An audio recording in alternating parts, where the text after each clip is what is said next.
Halal HaWah. This is your 163rd installment of your Prester John investigation. ShaLaWam.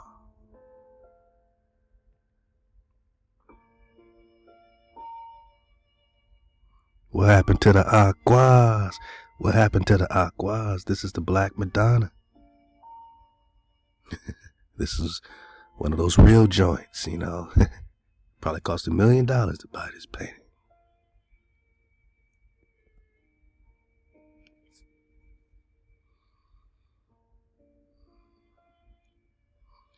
But it's up on somebody's wall, the Black Madonna. Now, who is the Madonna?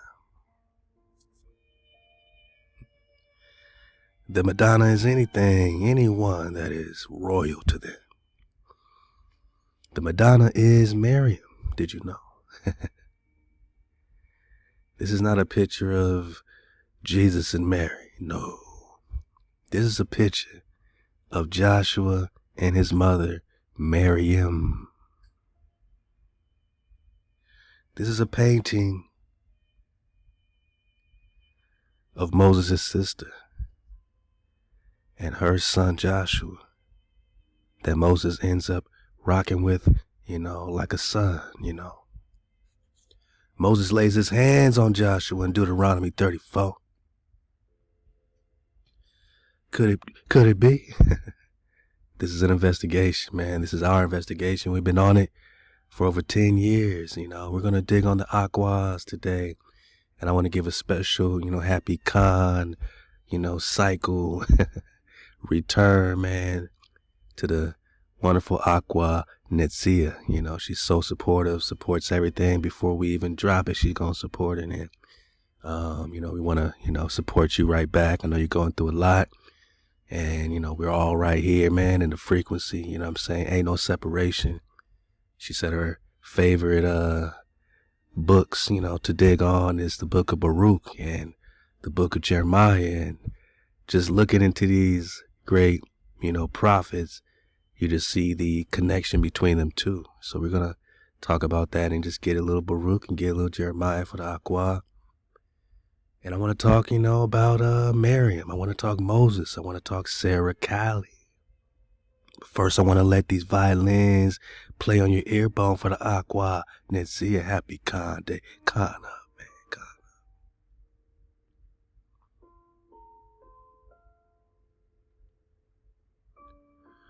Wow. Hey, we did it again.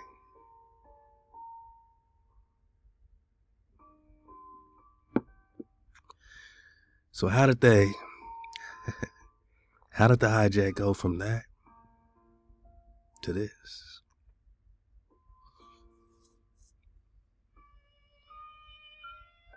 Yeah. Let's talk about it. How did the hijack go from Mary? Okay, let's just take a walk in the mind of a hijack. Let's say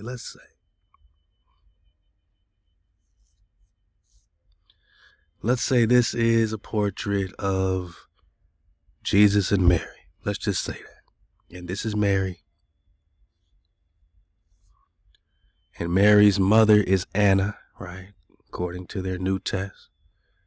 We also know that, Moses' mother has been titled the Anna or Hannah, Lady Hannah, right? We've been digging on the Lady Hannahs and Prester John flow. We'll talk about it, so. All right.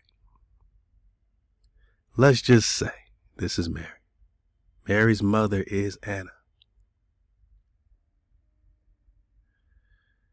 So now she's looking like this. This is supposed to be Lady Anna, right? Anna again, it's a title. Hanan, Anion, Anna, Kana. A female Khan is an Anna, Hana. This is Mary and her mother Anna. This is the same Mary that's supposed to have baby Jesus. And there's a rumor in Catholicism that Jesus had a daughter. And this is why they're worshiping this Sarah this Sarah, who some have titled Sarah Kali, which we've connected the Kali with the Kalifia, and we said, whoa, did JC have a daughter, or did the real Joshua have a daughter that nobody's talking about? And is Joshua's daughter Sarah Kali or Kalifia, Queen Kalifia? It's worth the investigation. We learned to empty our cups. It could be something, could be nothing, but let's go. This is the investigation we're on. You're going to have to deal with it, man. All right? So Anna and who they're calling Josh, are the parents of the Virgin Mary. Or is she a duplication of Mariam? Remember, HaWah don't be making no mistakes and confusion. HaWah doesn't give people the same titles to confuse you. They steal the titles because it's part of their spell. They stole Mariam and turned her into Mary. But they don't talk about Moses' sister very often, do they? And they don't talk about the children she had, right? Why not? Because that would give up, all the mystery.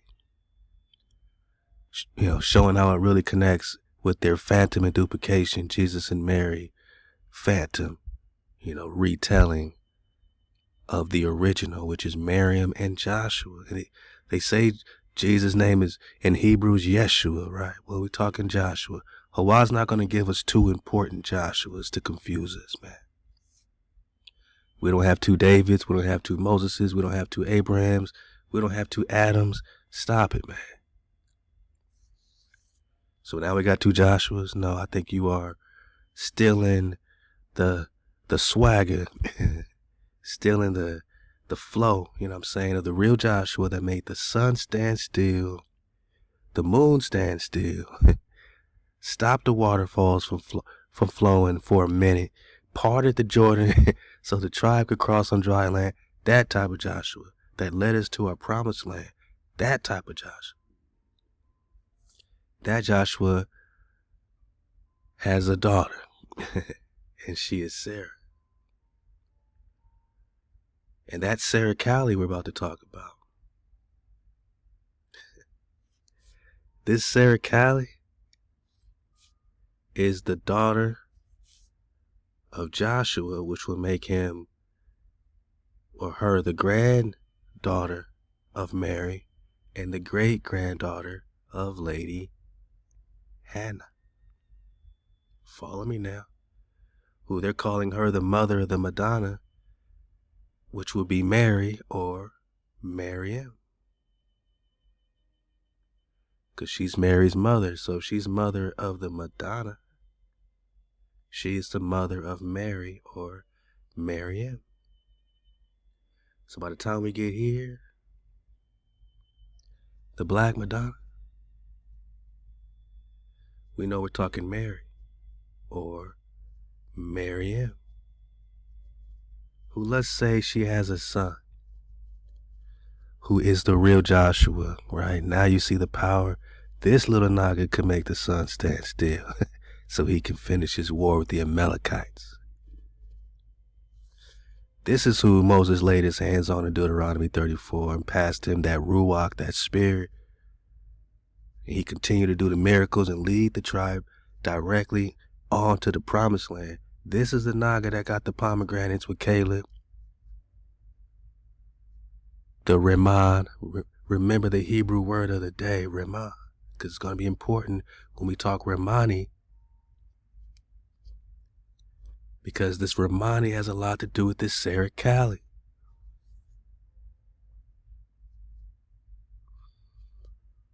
Remani.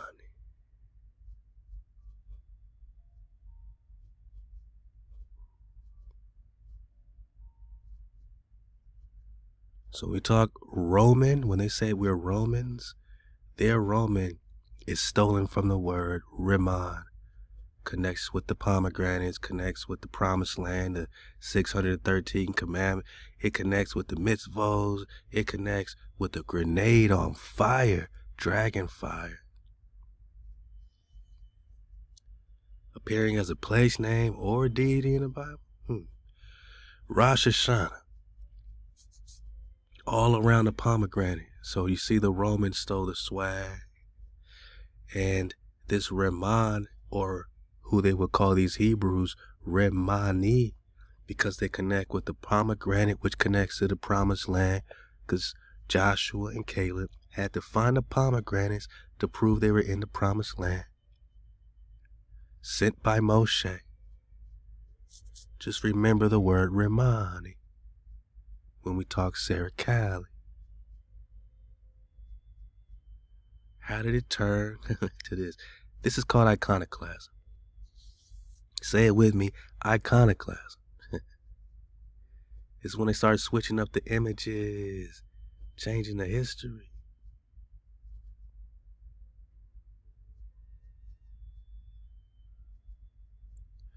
Same as they did all the Russian icons. So now when you say, man, you know, what did they look like? What did my Nagas look like?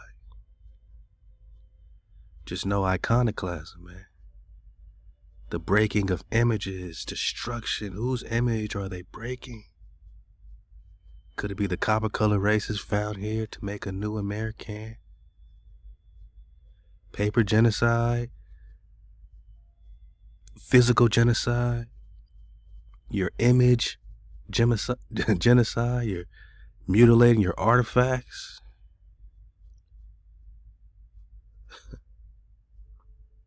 And it shows a picture where they used to be dark and then they start whitening the paintings up.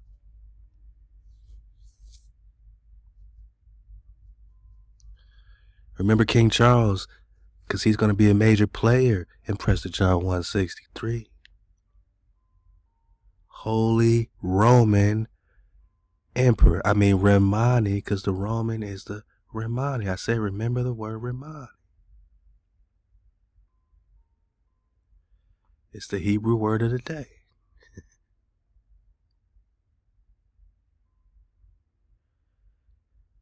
You already know they changed this image to some Caucasian now, right? I mean, just go look up King Charles V and look for yourself. But you'll see the iconoclasm happening right on the walls of the Inca Museum, the Inca Emperors in the Larca Museum in Lima, Peru.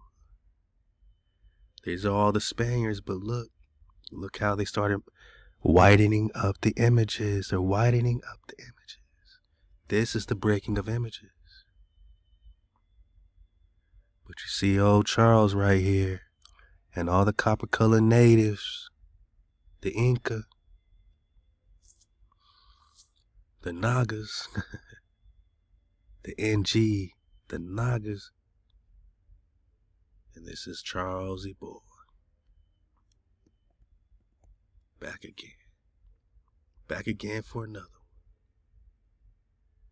And what did Charles have to do with Prester John? I mean, all this connects, man. All this connects. Just, I don't know how we're going to get to the finish line, but we got a lot of drop that's going to, connect if you're just patient enough just to chill out, man. We're doing this for the Aqua Nitzia. Halal HaWah.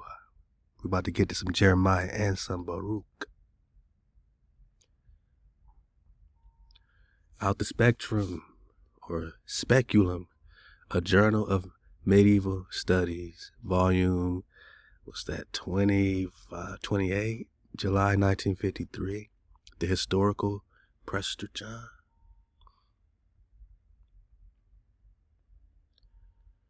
By Charles E. Nowell.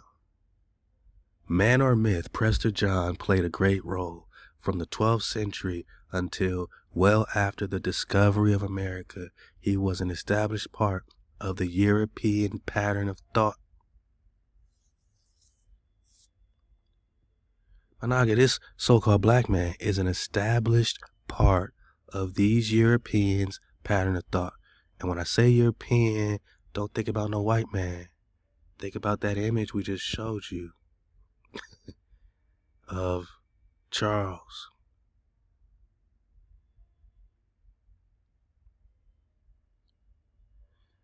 In this panel of from the painting in the Larca Museum in Lima, Peru, that depicts the Inca emperors and the subsequent European emperors of the Inca.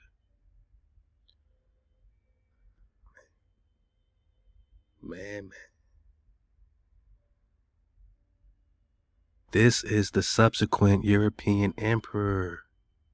So when I say European, they are swarthy, like Benjamin Franklin told us in the Observations of Mankind, 1751.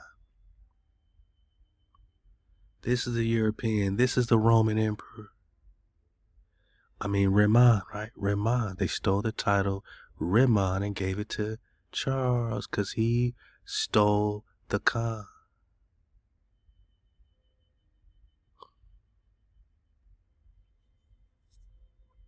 Holy Roman Emperor Charles V stole the Khan from the indigenous Khans.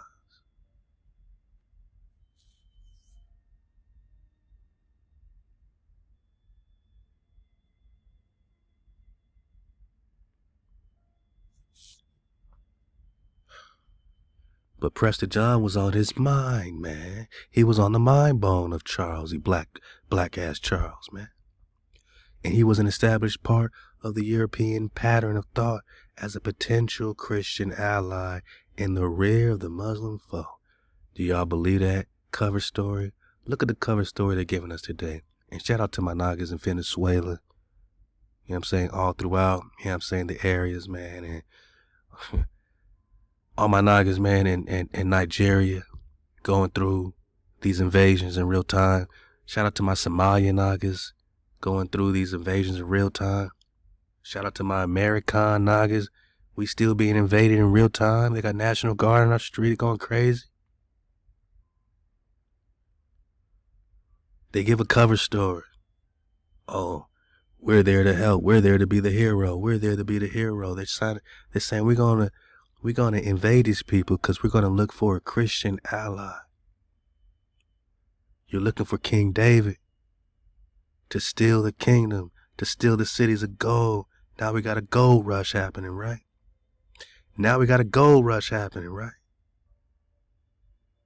He figured in plans for the later Crusades.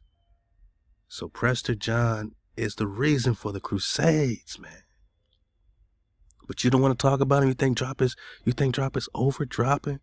You think I'm overdropping, but he's an established part in the European pattern of thought. He's in the mind of the hijack as an established pattern, but you're not thinking about your priest king? You must be thoughtless.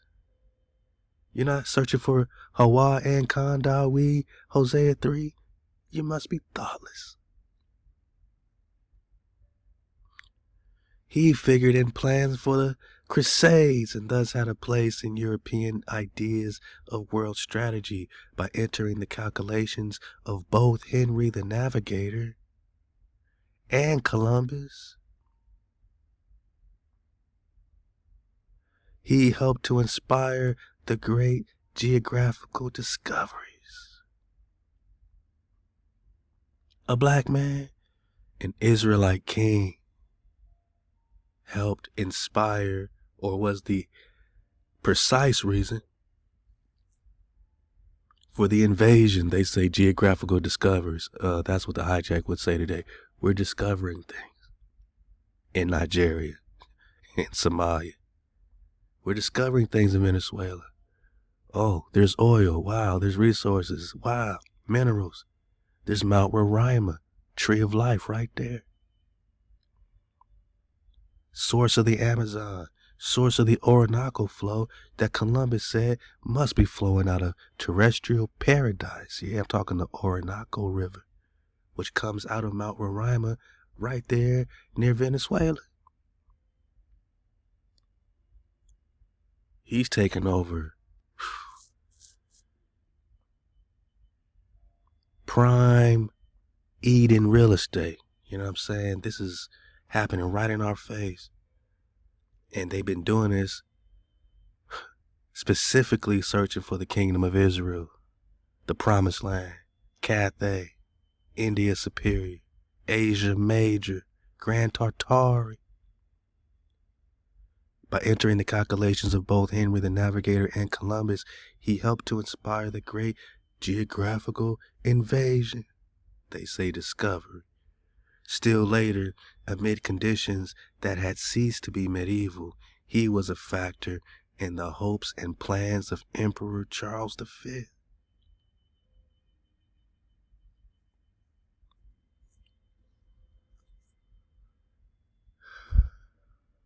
He was a factor, my nigga, in the plans of Charles V.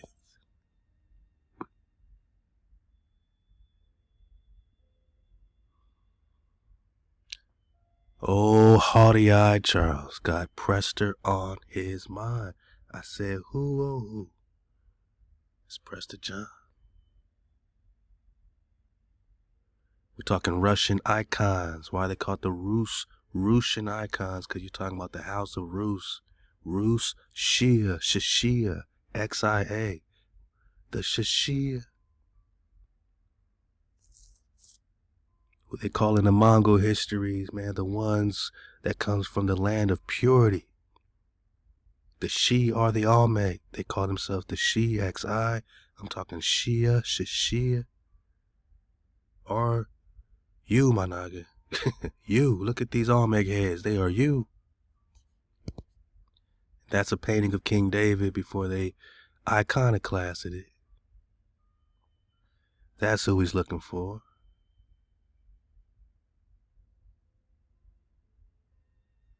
Who is Prester John?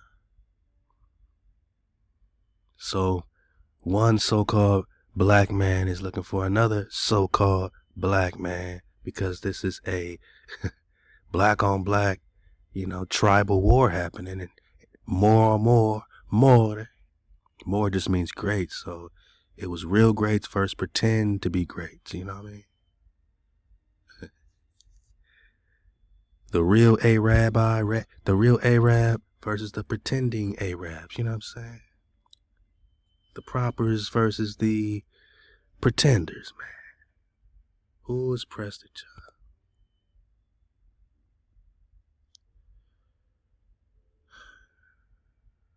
This is what we always look like here in America. You see these buildings in the back? We built them. We didn't need to be civilized. They came and found the kingdom. They came and found us in the promised land, which is why Doom Diverses says that they can subjugate, subdue us, and take all our kingdoms, dukedoms, principalities, goods, movable and immovable, right? They stole the kingdoms and moved in and said, we're going into the White House, boss. They just moved into our castles in Europe, America, and everywhere else. All this is one family. Families, biblical families, Moab in them. Sons of Shem, man. Ishmael in them. Sons of Abraham.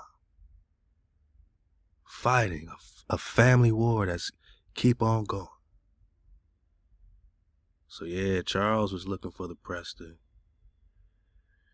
And then they just, started painting the images out to iconoclast them. To break the image, the destruction of religious, political images or cultural, sacred images broken, monuments, symbols, driven by religious beliefs like Christianity, that believes they must be Caucasian.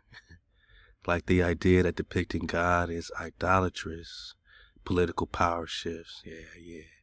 You just want to hide the truth. Who is this Anna for real, man?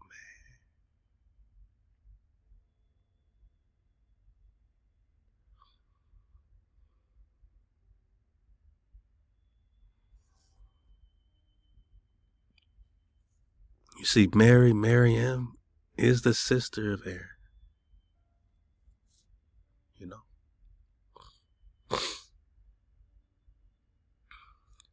In Wiki Islam, in the Quran, Mary is called the sister of Aaron, which is a body bag for the illusion. Oops, somebody didn't go by the playbook. And somebody went off script. They gave some drop. They said that, nah. Mariam, Mary is Aaron's sister. Mary is Aaron's sister, which makes Mary the sister of Moshe. So when you talk about her having a son, Joshua, you're talking about the real Joshua. Why else would Moses lay his hands on him in Deuteronomy 34?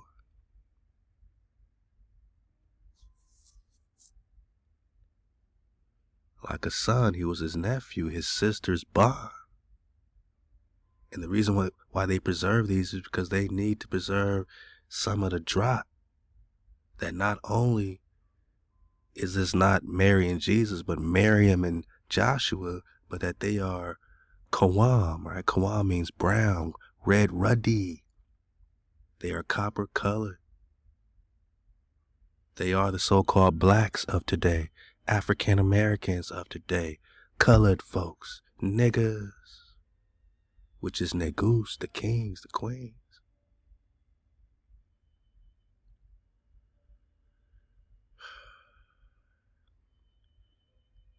How did that become a Caucasian? Just look up Black Madonna paintings.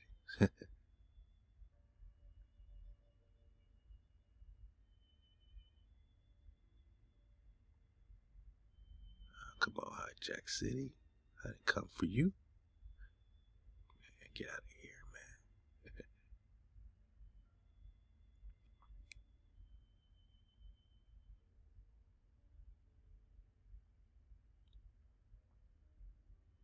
Let me check them out. Some OG, some newer. Look at this one.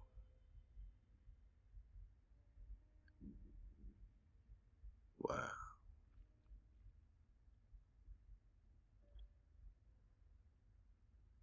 Moses' sister, Manai, and Joshua. Vintage Black Madonna art, man. Yeah, okay. We're just digging on it. So it hits a little different when you're digging on Mariam, you know. It's a little different when you're talking about Moses' sister. Taking care of her baby Ba, right? It hits a little different. They try to Christianize and angelicize and deify because they worship this Madonna. They worship Mary. They worship Moses. Man, they worship Esteban. They worship everything. So what we're saying is, what if Jesus, the real Joshua, had a daughter, and they call her Sarah, right? And she was known as the Black, Sarah the Black.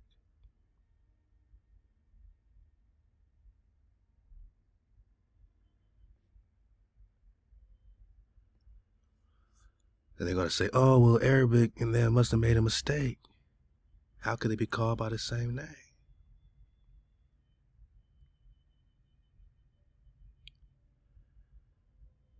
They lived 1,000 years apart. Or Anatoly Fomenko, there's 3 major chronological time shifts, man. And they've proven it in the Russian chronography. 300 years, 1,000 years, and 1,800 years roughly, right? So this is another 1,000-year shift that we're catching them red-handed in real time. Let's go. How did it turn to this? They're breaking the images. They're breaking the images. They try to break David's image. Try to break everything.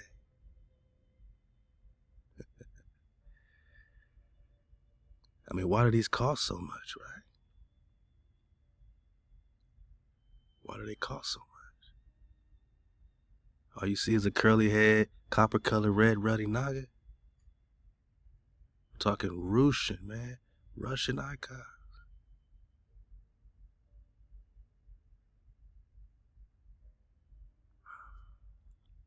The same red ruddy, when we talk Russian is Rus, my naga.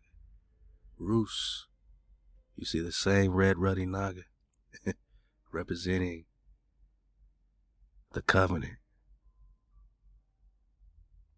the tribe of Israel. So we talk Moses and them and Mary. We're still talking Israel, red ruddy. And why are they Rutian icons?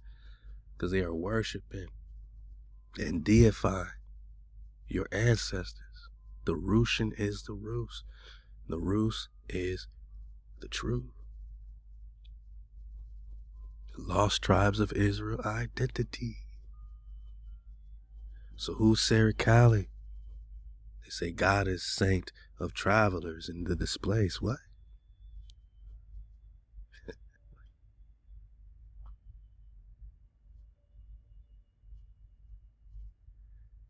Whoa. Whoa. Whoa. So, just like this. So the image you just saw of Sarah Cali would be the daughter of this Naga right here, Joshua, according to this investigation. The granddaughter of this sister right here, Mariam, who would be the daughter of Anna, Lady Anna, who they tried to falsely depict, right? So this, my Naga, is Sarah Cali in her full regalia.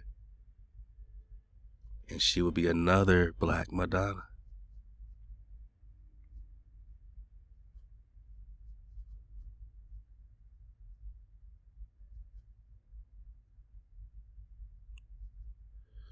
The original shrine of Sarah Cali is in the small seaside village of Sainte Marie de la Mer. That's Saint Mary all day, right? So they're worshiping, venerating in the south of France, right? So when they talk France, they connect with the Romanis. You know, they steal these titles. So she's really big in the Romani culture in France, which of course is the false Romanis, not the real pomegranate, biblical promised land, Hebrew Nagas right here in America, right? But she carries your same red ruddiness, right? The same red ruddiness that you'll see over and over again depicted and shown clearly. The same red ruddiness Moses' sister is rocking. God. The same red ruddiness over and over again.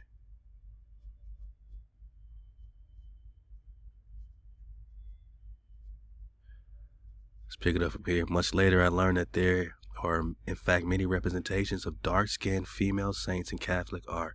Numerous Black Madonnas populate the churches of Europe, a large majority of them in France. Sarah Cali is unusual for being the only one among them that doesn't represent the Virgin Mary.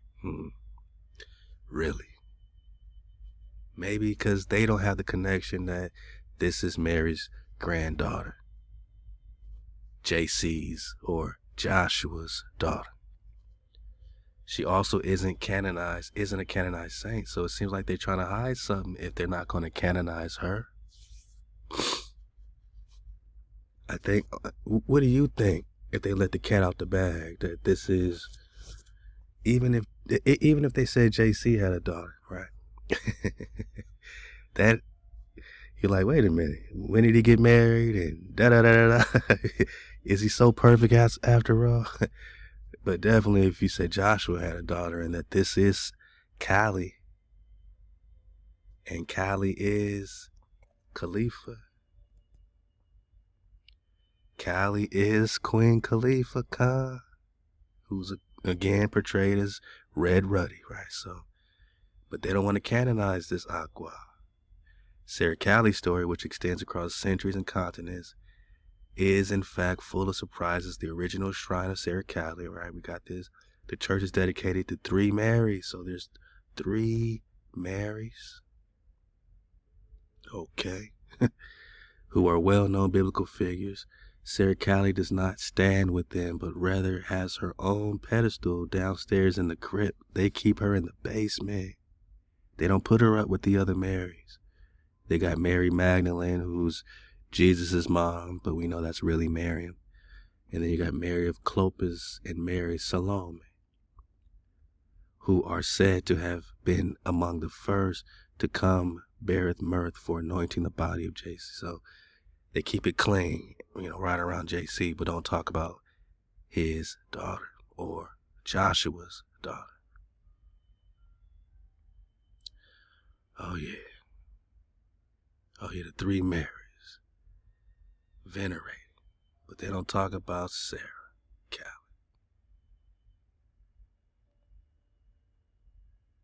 But we talking Sarah, Callie, Kalifia, right? We got, love to Horace Butler, man, who mentioned this in his book, Rocks Cry Out. Y'all go get that, man. It's all good, man. And he had mentioned Sarah Callie in the book and kind of left it like a mystery. So we started digging up the tracks, man, seeing what we could find in our investigation. They changed her into this goddess, right? Even in the Hindu flow, you got this Kali goddess of destruction. Again, Kalifia will be called the goddess of destruction because she got them dragons that's burning down the hijack. The hijack will call her destruction because they are out of code and they are invading. And so anytime anybody invades, they get burnt up. That's a goddess of destruction, but and not against us, right? Against the hijack. They call us fierce or violent. That man or woman is a dragon. Not against your own brothers, though, right? Because now you're eating your own tail. You don't want to be a dragon devouring yourself. But against the hijack, you're fierce and violent. You see clearly. They say the one with the deadly glance, that don't mean you're deadly towards each other, but you see them clearly, so it's deadly. They call this a prayer for Sarah Callie. You, Sarah Callie, who is in heaven, look at your children who are on earth. May your cloak envelope us at this moment. So they're praying to Sarah, man. They're praying to your great aunts and grandmother, right? Anybody that connects them to the real Most High over everything, they are venerating you. Oh, grant us health, happiness, harmony, right? Okay. Sarah Callie, also known as Saint Sarah, one of the patrons of Christianity, identified as the servant of one of the three Marys. Here we go. Probably Mary of Nazareth or Magdalene. The servant, they made her the servant of Mary instead of the granddaughter. But then it says Sarah is the daughter of Jesus Christ. Whoa. Whoa. So somebody's saying she's the daughter of JC. Now we can say we're talking Joshua. We talking Yeshua. You talking Yeshua? Because I know your JC is straight up hijack. Didn't even exist. When we put our 1,000 years back on our timeline, and King David is really popping off in the 11th, 12th century, my naga. There ain't no room for your JC or your Roman adventures. We talking Romani. Y'all stole everything, pushed the timeline back 1,000 years, sometimes 1,800 years, and painted in your new world, your new white world, Caucasia. Caucasia. They painted in Caucasia, iconoclasm, and broke our images.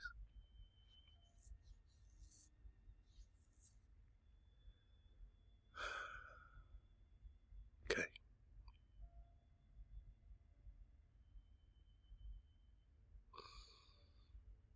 First Maccabees 3:48, and laid open the books of the law, wherein the heathen had sought to paint the likeness of their images.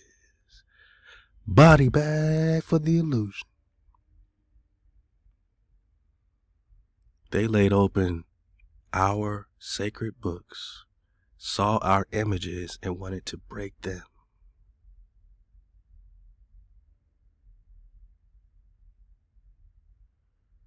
They wanted to break our images, destroy our images, right?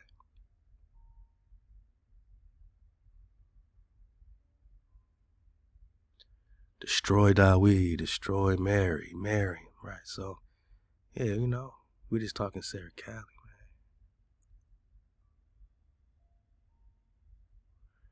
And we talk Joshua, just remember the book of the beginnings, man. By Gerald Massey, just jumping in, right? It says, as Shu and Anhar in the Egyptian mythology. And Moses and Joshua conducted their people with a solar orb around the circle of suns, overcoming the opposing powers postulated by the early men. So in the Toltec mythology, HaWah Mach, H-U-E is HaWah, HaWah Mach, like Makir, Ameri, HaWah Matzin, and Quetzalcoatl conducted their people through the pilgrimage and wanderings recorded in the picture writing. So this author, Gerald Massey, if you remember, is doing a great comparison between Joshua and Quetzalcoatl, basically saying that they easily could be the same people, right? But then you got to shift the timeline that 1,000 years, 1,800 years they stole. And now Joshua ain't in no BCs. Joshua's right here in the thick of things around 1,000, 1,100, 1,000 AD. Is Joshua Quetzalcoatl? Well, they both have enormous gifts. Joshua makes the sun stand still, parts the waters. Quetzalcoatl's doing all kind of amazing things, right? So we're talking Toltecs. You know, we got the connection with the Kalelus and how, you know, Israel the third, Israel the fourth, and all these Israels are the Toltecs, and they're all the same people. When we talk the Toltecs, when they talk Taino, when they talk the Arawak, we're going to connect all this, man. I said get cozy and relax, man. We got 432 Hertz violins. It's my Aquas, con up, remembrance. Man, just fall back. Shout out to Nitsi. Let go.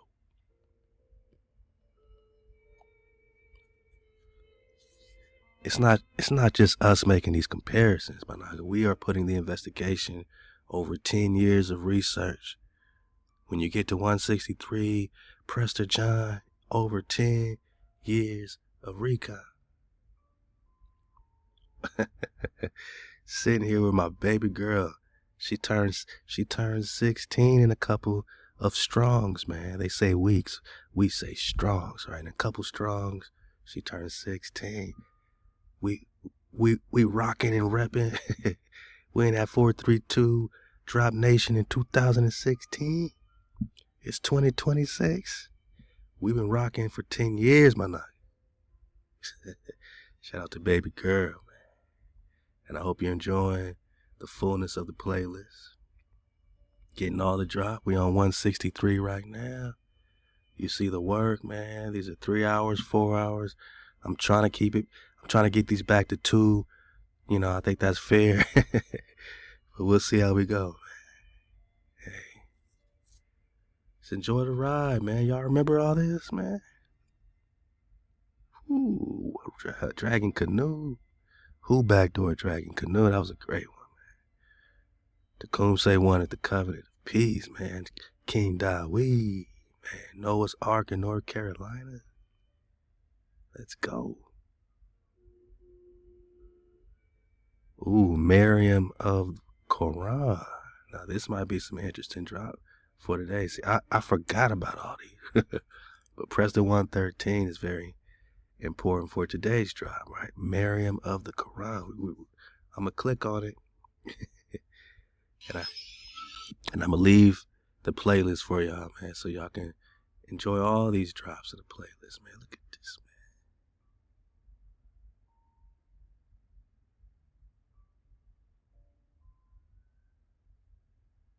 man. Ooh, where we at? We're at Prester 60, man. That's when we came out with the first Prester pack. We did 1 through 60. In my Naga, this is 163.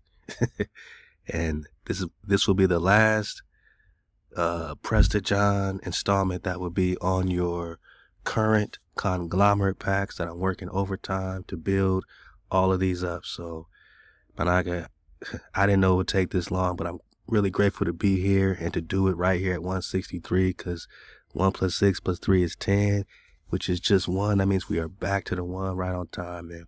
It's all HaWah's plan and Tawada for being extra patient and extra supportive. And, look out for your emails. And, these are the things that I look forward to catching up on right now in the beginning of this 2026, man. So, Halal HaWah. I really look forward to our, Passover, our Baruch Basak, when our real new year began. Yeah, I mean, we're all gonna be caught up in the website popping and the 432 radio station, blaring that, what I'm saying, 432 tribal music all day, man. That's the vision, it.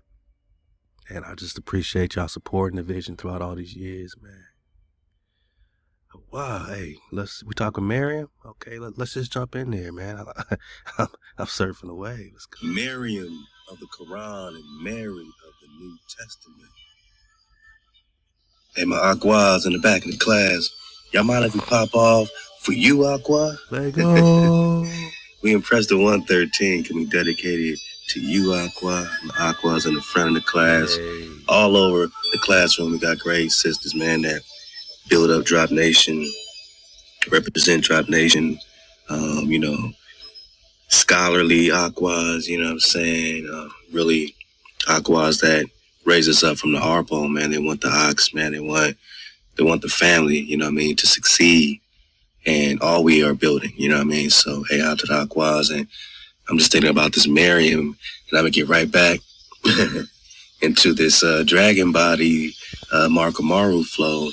Ooh. Talk a little more about the copper dragon with the... We got to get back on that Serpents of Wisdom by Mark Amaru. Let's get right to it.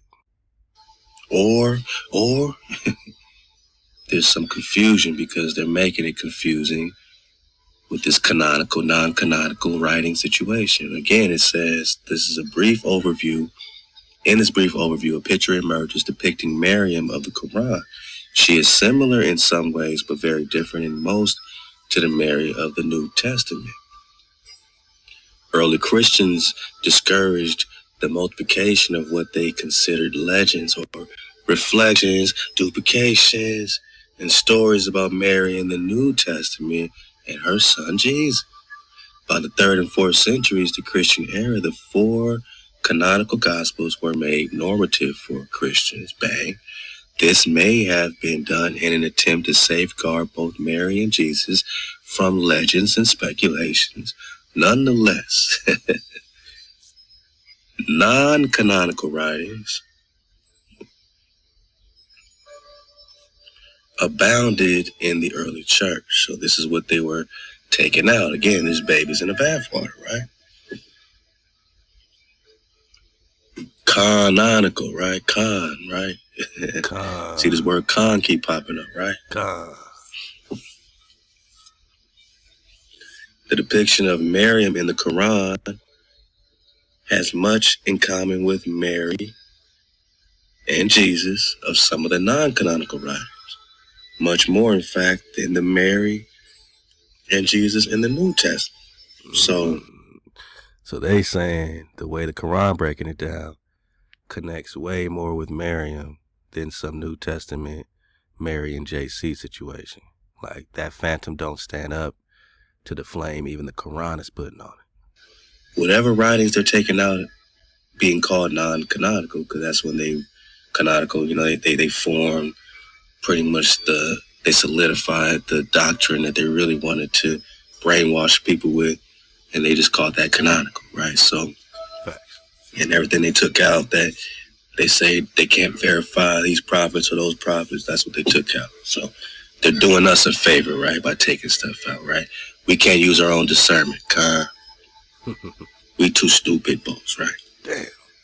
So these non-canonical writings, they're matching up more with the Mariam in the Quran.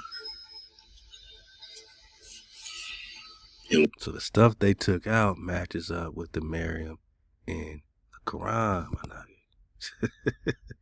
What's the mystery around this Mary? Mariam is one of the 4 best women of the world. Aquas, let's go. Wow, so we got like the 4 sinless men of Israel. We got before Benjamin, who's at Amram, who's Moses' dad, is one. Jesse, father of David, is listed as one. Daniel, right, Kalifia, or David's son, Daniel, is listed as one. And now you got the 4, best, the 4 best women of the world. Man, shout out to my Aqua. Let's go. Doing it for the Aquas, man. Mariam, daughter of Amram, right? Khadijah, the first wife of the prophet. Fatima, daughter of the prophet. And Asiya, the wife of Pharaoh who saved Moses. So that's the...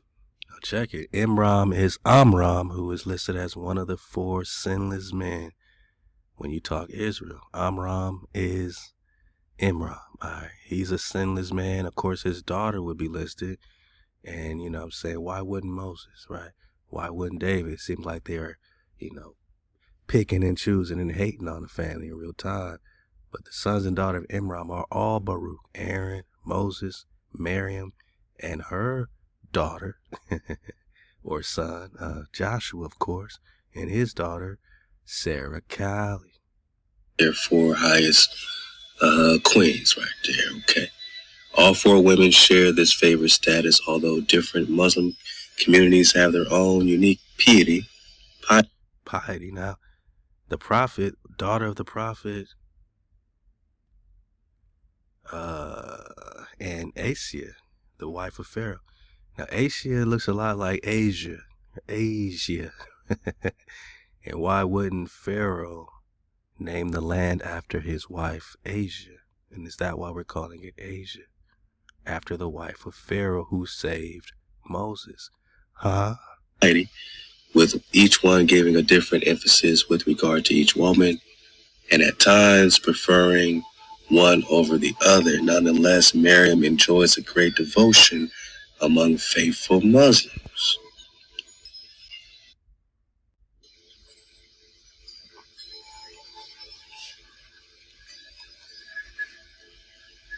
So in the Quran, Mariam is described most likely symbolically as a daughter of Imran or Amram, who again is a sinless man, a common ancestor for the prophets.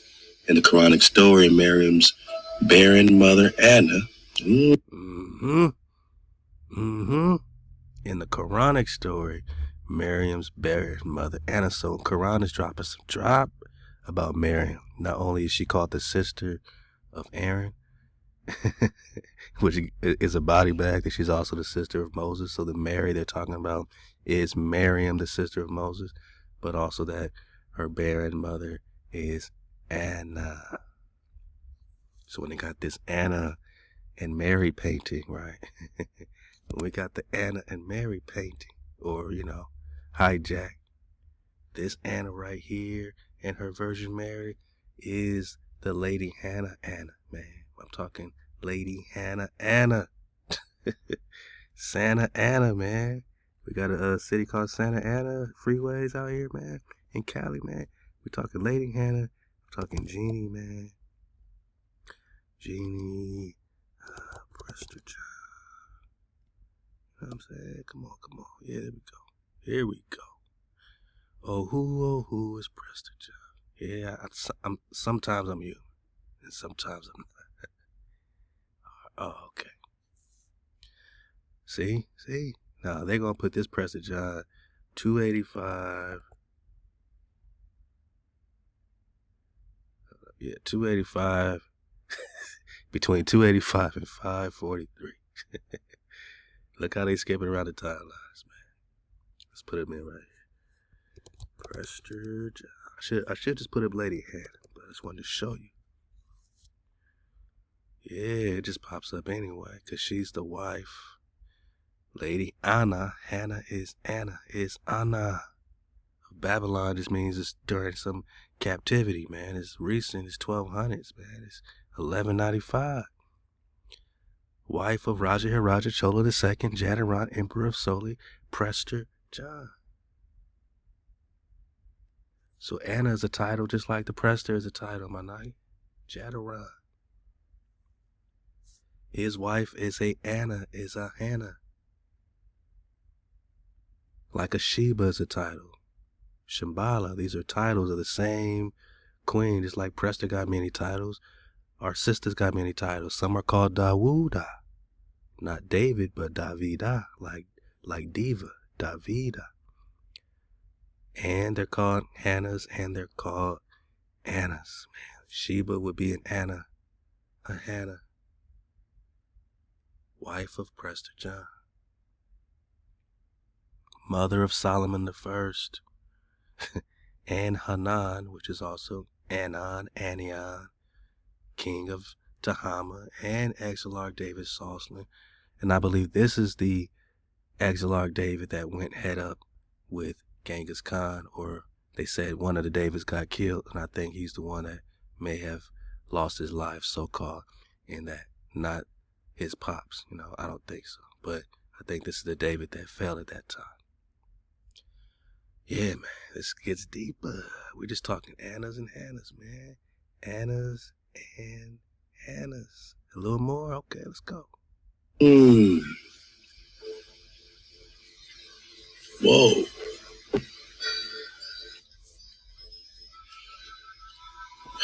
Whoa.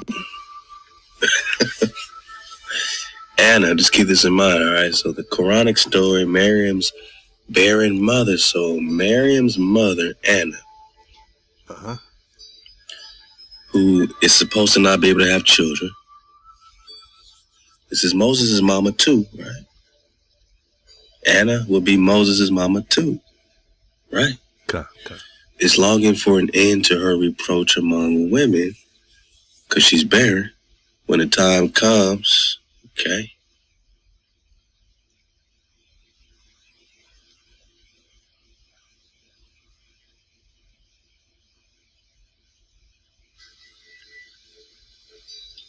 When the time comes for the child to be born, her mother, surprised that she is a girl, nonetheless fulfills her promise and dedicates her to the temple service. So she's barren, her mother's barren.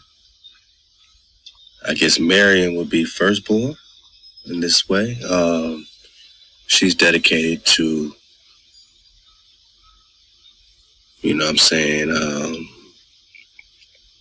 to the priesthood, right? So Muslim commentators on the Quran, in a way similar to Christian commentaries before them, augment the story by adding a few particulars. In one account, it mentions that her father Imran died while her mother was pregnant.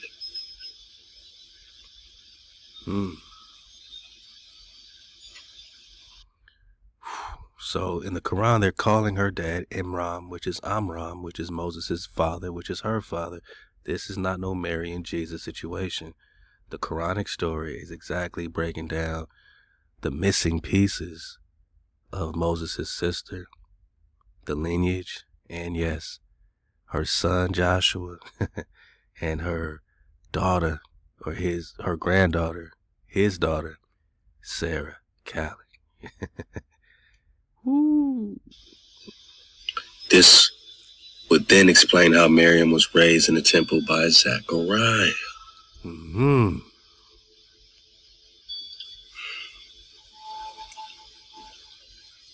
Ooh-wee. The father of Yahya, i.e. John the Baptist, or Prester John.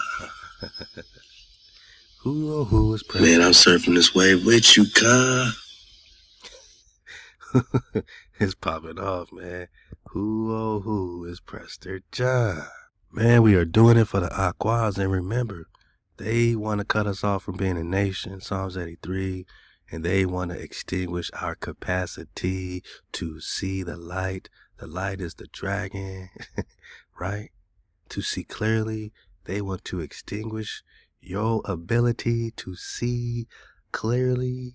On Friday, January 20th, 18. This is The Religious Development of the Negro in Virginia by Joseph Brumwell Ernest. 1932 said, "We have as far as possible closed every avenue by which light might enter the slaves' minds.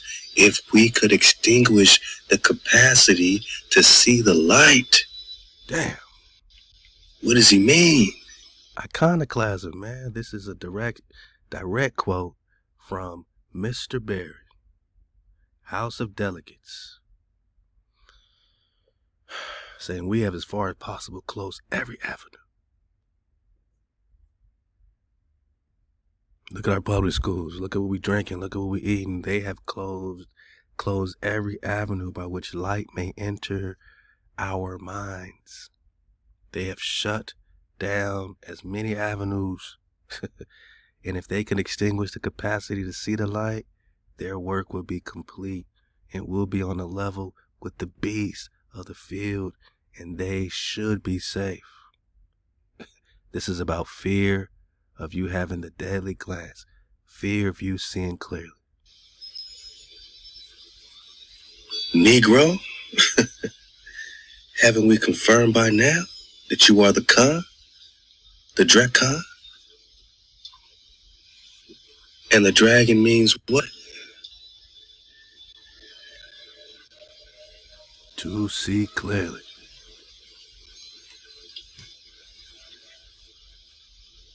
To see clearly, right? You see the light?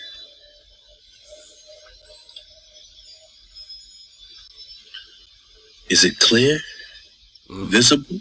Wow.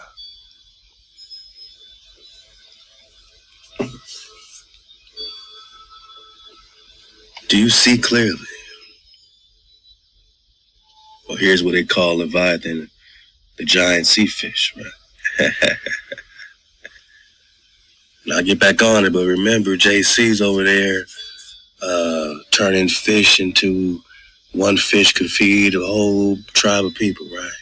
And then we got Leviathans literally being sacrificed in Psalm 74 as food for the righteous inhabiting the wilderness. Oh. So you got Jesus making this fish dinner, feeding everyone from a little bit of fish. The whole tribe gets fed, but in reality, in the wilderness, Leviathan is getting fed with that manna flow. That manna. And they call him a giant sea fish. Now you got this Jesus fish situation, another phantom, another duplication, another reflection. But the dragon is the light. In 1832, Mr. Barry, was it Henry Barry? He said, if we could extinguish their capacity.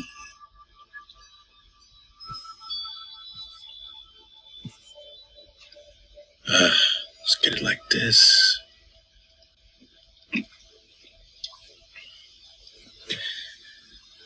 We have, as far as possible, closed every avenue by which light might enter the slave's mind.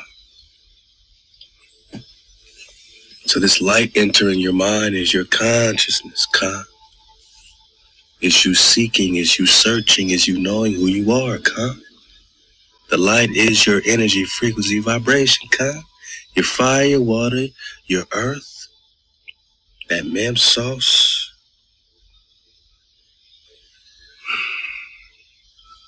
That ether. That's your light. To see, man. You need light to see, right? But they want to extinguish in 1832 your capacity to see the light. They not only want you not to see the light, they want to take away your ability to ever see the light. They want to put you in perpetual slavery. Body bag. In darkness. They want to take your dragon away forever. Because then their work would be complete. And they would relegate us to be on a level with the beast of the field. Because you must be a savage now, because you ain't got no light. You are not seeing clearly. They took the dragon away. And here we are.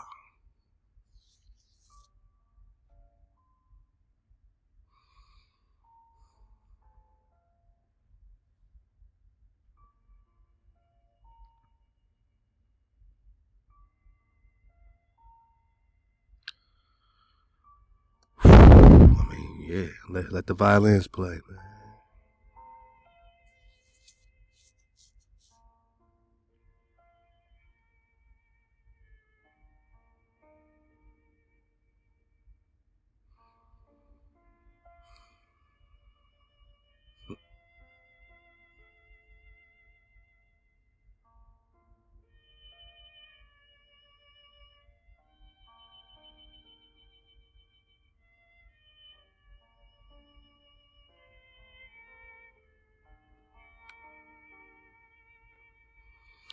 Lady Hannah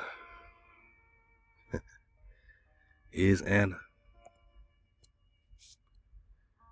Is Rusadan. Connects with Tamar. Sheba. Titles, man.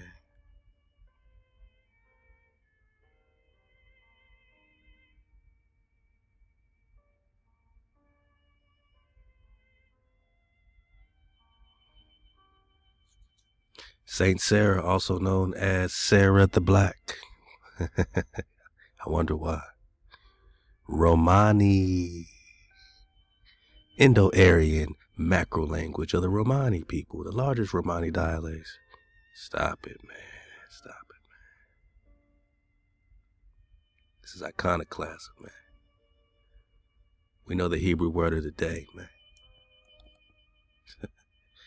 Reman. Pomegranate. Okay.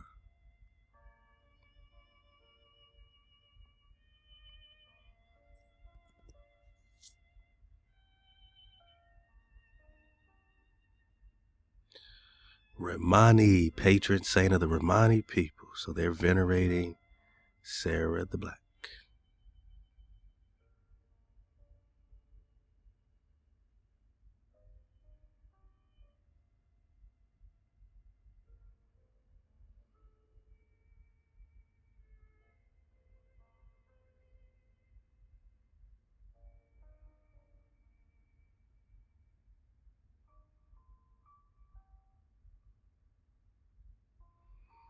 They got a bunch of Sarah the Black, this is a whole altar to Sarah the Black, man.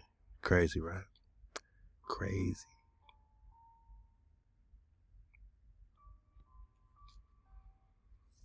Yeah, they're connected with the three Marys. We got that. Saint Sarah also shares her name with the Hindu goddess Kali. Wow.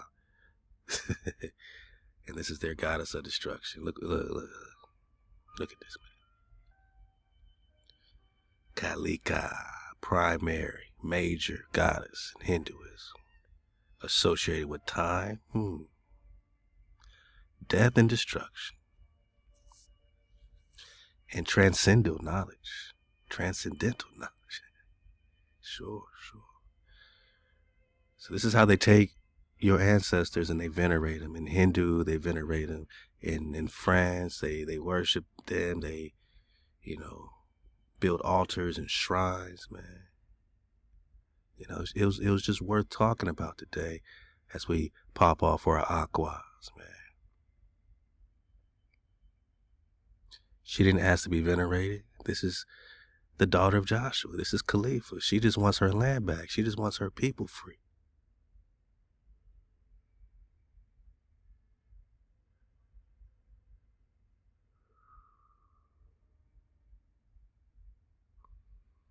Just like I said, the Tamar title, they got something called Sarah Tamar. I can't make this up. And the Sacred Covenant.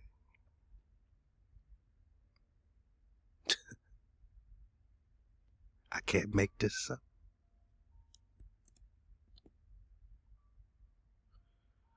Sarah Tamar, daughter of Magdalene, Mary Magdalene, right? That would be Jesus' daughter too, or Joshua, right?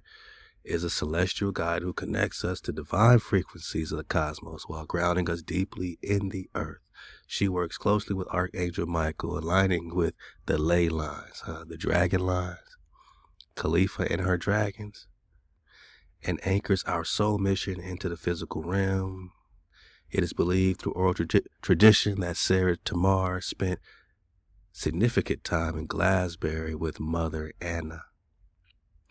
Yeshua's, they didn't say Jesus, they said Joshua's grandmother, who was devoted to training priestesses and priests in the divine presence of the Magdalene flame.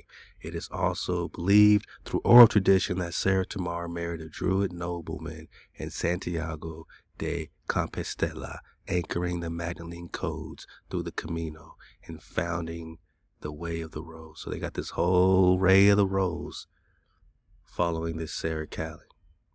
Same way Mary has her devoted people, her daughter, her granddaughter, Sarah does too. And so does Joshua, because they worship him as Jesus. and they worship Anna. A spiritual path that combined Hebrew Christianity. What is Hebrew Christianity, man? Do you follow the code or not, man? With Druid spirituality, man.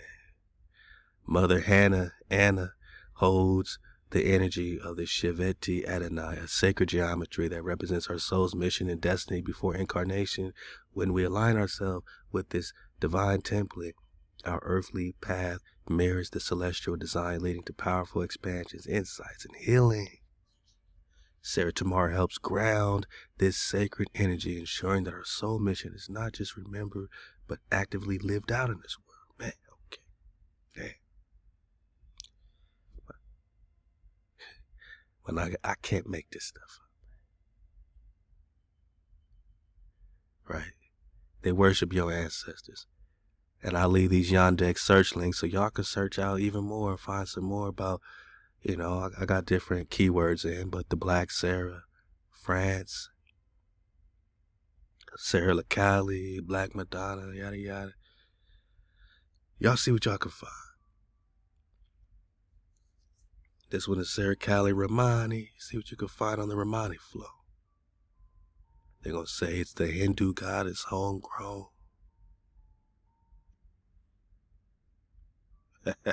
Damn. Hijack City, man. I gotta get this. This is crazy. Got him. This is showing how they changed Mariam, or Mariam's granddaughter, into this goddess of destruction like Kalifia. Sarah the Black, some say she's a slave woman who served the family of Christ. Some say she was his daughter, conceived by Mary Magdalene in secret. Others, legends link her to Kali, the dark-skinned Hindu goddess. Her shrine is in the southern France. So she has a shrine in southern France, seaside, right? We got this before, Saintes Maries de la Mer, the Saint Marys of the Sea, where the river Rhone meets the Mediterranean Sea every year in late May. Thousands of Romani pilgrimage to the town to venerate and worship her in a ritual reminiscent of Hindu mother goddess worship, her idol, right? We're not supposed to be idolizing. They breaking rule number 1 with our own ancestors. Draped in new clothes and taken to the sea to reenact her arrival in Europe. Managa, they are carrying her around.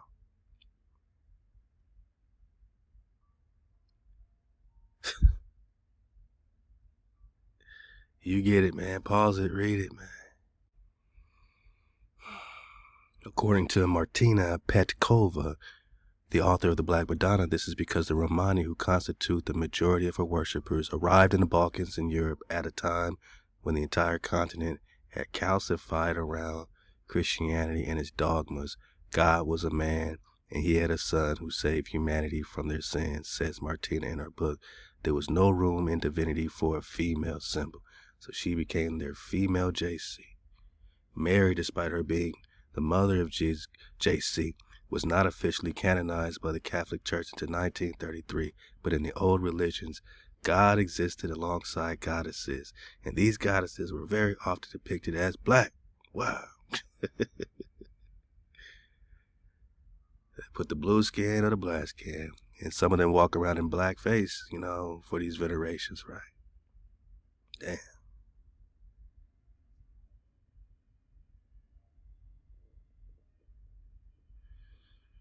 They got a whole gallery, William Turner Gallery, around this Black Madonna.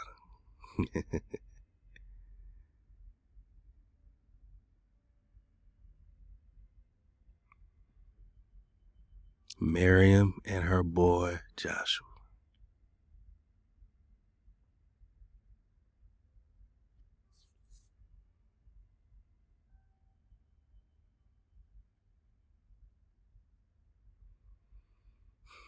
Mariam and Joshua.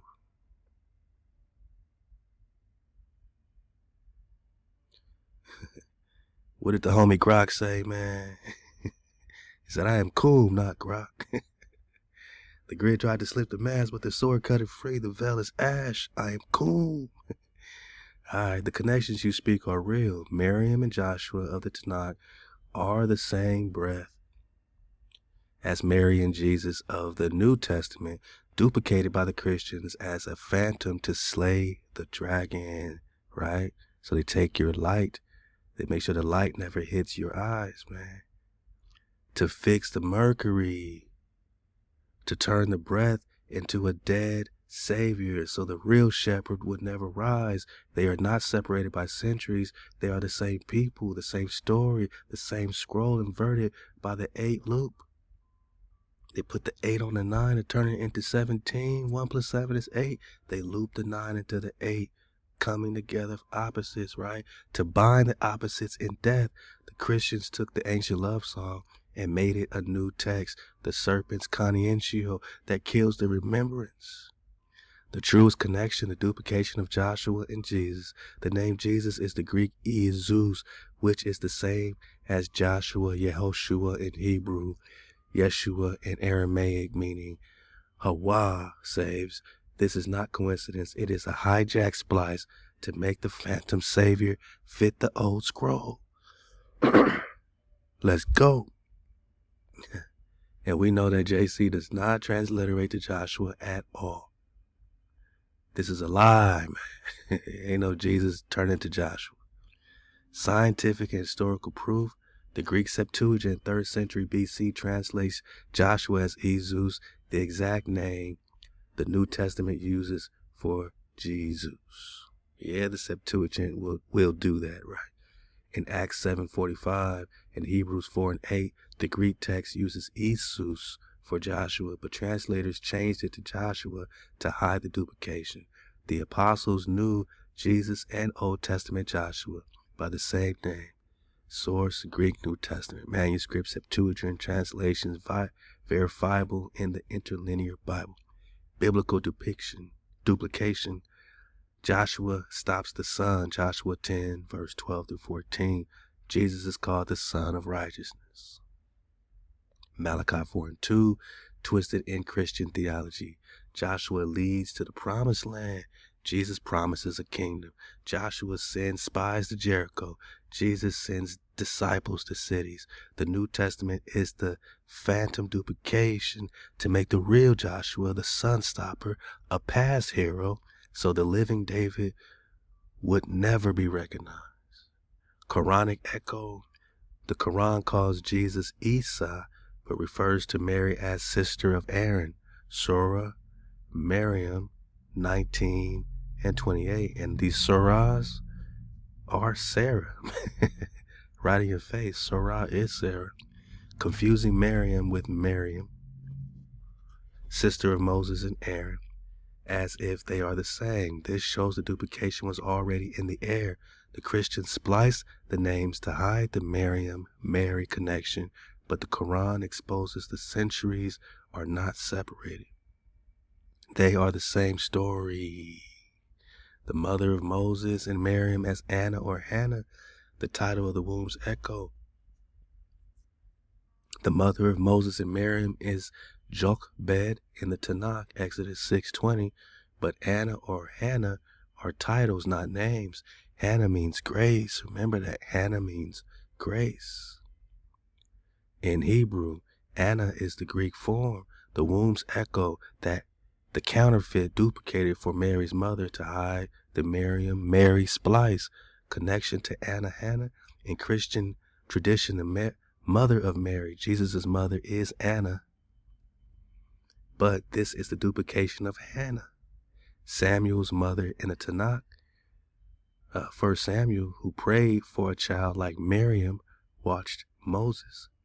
The Quran calls Mary sister of Aaron, linking her to Mariam, sister of Moses and Aaron. Islamic tafsir says this is the metaphorical, but folk traditions call Moses' mother Jochebed or Anna as a title for grace. Hannah equals grace. Lady Hannah, right?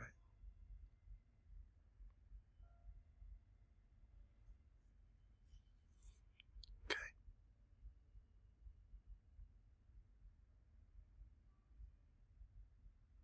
Hannah equals grace, Ania. Where Anna prays like Hannah in 1 Samuel, Quran Surah Mariam, or Mariam 19:28. Alright, so there's an overlap. The duplication proof. Mariam, sister of Moses, means bitter seas. Remember we said, that when the tree of life was cut down, it formed bitter waters, bitter ocean, bitter seas. This is not good water to drink because it's bitter, man. Moses had to make the water sweet, right, by putting a certain type of tree or branch, inside the water to make it sweet. We link that back with the pine. Shout out my HaWah. We're building on this as well. So bitter waters. Her name meant bitter sea, right? Remember Mariam, watching the baby basket, Moses in the basket, and Pharaoh throwing the firstborn into the ocean, right? So bitter waters. The Christians duplicated Mariam as Mary, ShaBat as Anna, Joshua as Jesus, the phantom New Testament to slay the dragon, to fix the breath in a dead Savior. The Quran exposes the confusion because the stories are the same, not separated by centuries.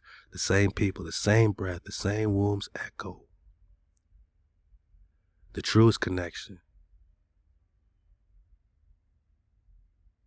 And they call Mary's mother wife of Amram, right? So body back again. That's Moses' dad. That's Mariam's mother, right? So the truest connection, the titles are names. Hannah, Anna equals grace. The womb's grace that births the prophet Samuel and the Savior, so-called Jesus.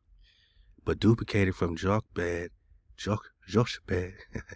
the mother who saved Moses, Exodus 2. The New Testament spliced the stories to make Jesus the new Joshua, Mary the new Mariam, Anna the new Hannah, the alchemical serpent that slays the dragon by merging opposites, killing the remembrance, so the real David would be called blasphemy.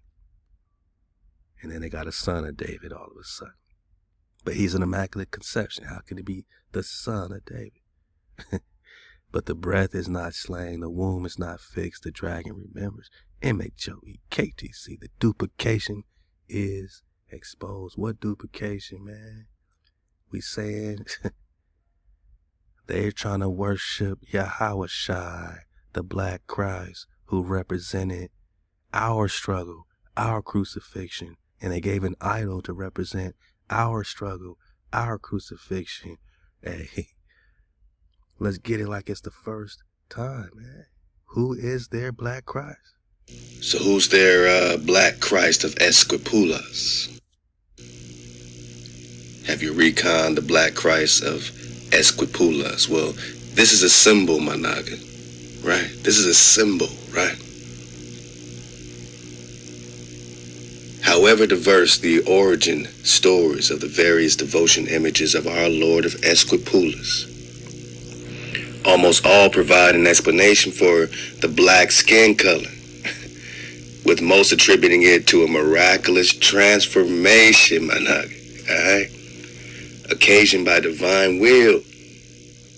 But now they say your skin is a curse, right? But let's stay focused. Who's this idol? Our research indicates that the majority of the acts of miraculous revelation attributed to the Black Christ. Because this is the first image they put in your head, but what did it symbolize and why do you hold on to it today? Convey a clear sense of indigenous identity. Stop. So the Black Christ that they set up in our consciousness, that we can't get away from Yahweh Shai, is the identity of the indigenous. Because this Black Christ conveys a clear sense of indigenous identity. Based on our analysis, the figure symbolizes the condition and the fate of the indigenous population as a suppressed, aren't you being suppressed, exploited, multi-ethnic people who can only find hope in the martyred Christ. Why? Why, my naga, can you only find hope in this image that they are giving us? Why can we only find hope in this image? Because this martyred Christ, like them, he was persecuted, by his enemies who consigned him to the cross, right, or the tree. The crucifixion, therefore, should be understood as a reflection, as a what? As a reflection, as a who? Did it? A duplication. They even got a black Christ. So back to the breaking of images. If they're gonna talk Joshua, either way, he's still copper colored, but we know that only goes so far. We know hijacks are on both sides, and they made him look like us, specifically to hijack us. But then they hide that today, and they don't even want to. They want to iconoclast even the Phantom now. Happen, or is it a reflection of the suffering, the suppression, the exploitation? Let's go. It's a reflection and a Christianized re-edification of the drama of the Spanish conquest. So this symbol is a reflection of what happened to you and your suffering. The drama of the Spanish conquest, my naga, this is the symbol of your conquest. Don't you get it? That's why it's buried deep in your psyche. It was beat into you, my naga, convert or die. The Lord's resurrection offers to indigenous people a symbolic space of resistance. Oh no, you don't get real resistance. You get symbolic resistance. Bang. The indigenous get a symbolic space of resistance, as well as hope for their own liberation. You hope for it. But did that character ever bring you liberation? Did he ever bring you to the promised land?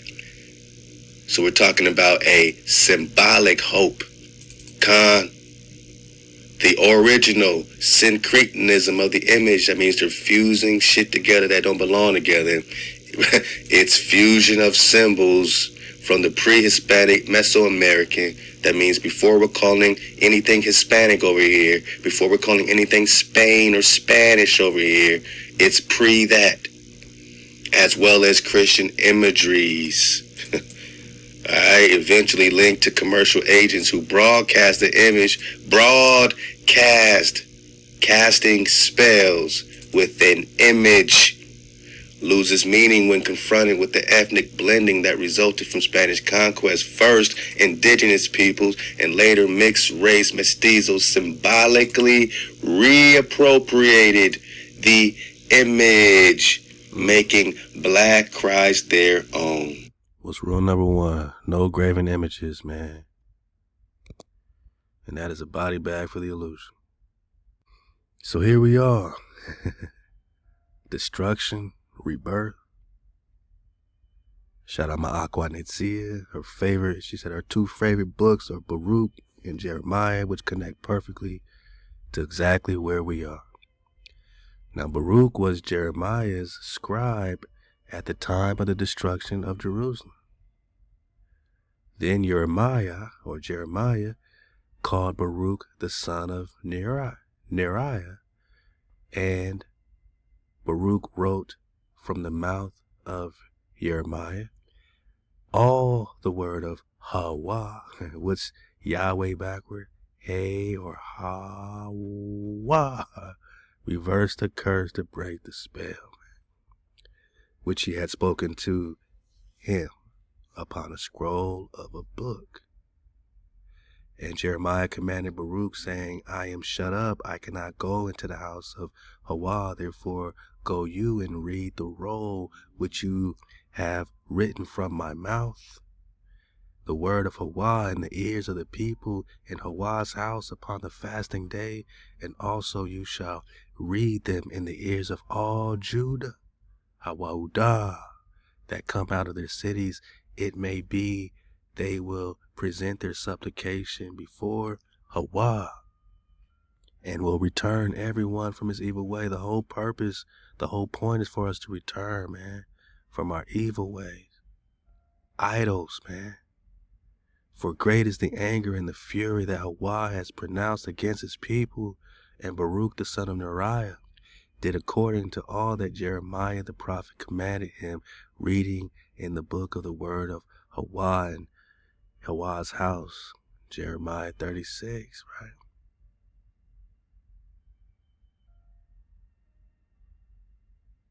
right? Jeremiah called Baruch the son of Neriah, and Baruch wrote from the mouth of Jeremiah all the words of HaWah, which he had spoken unto him upon a roll, a book. And Jeremiah commanded Baruch, saying, I am detained, I cannot go into the house of HaWah. Therefore go you and read in the roll, which thou hast written from my mouth, the words of HaWah in the ears of the people in HaWah's house upon a fast day. And also thou shalt read them in the ears of all Judah that come out of their cities. Let's go. It may be they will present their supplication. Man, we want to return before HaWah, and we'll return everyone from his evil way. For great is the anger and the fury that HaWah has pronounced against his people.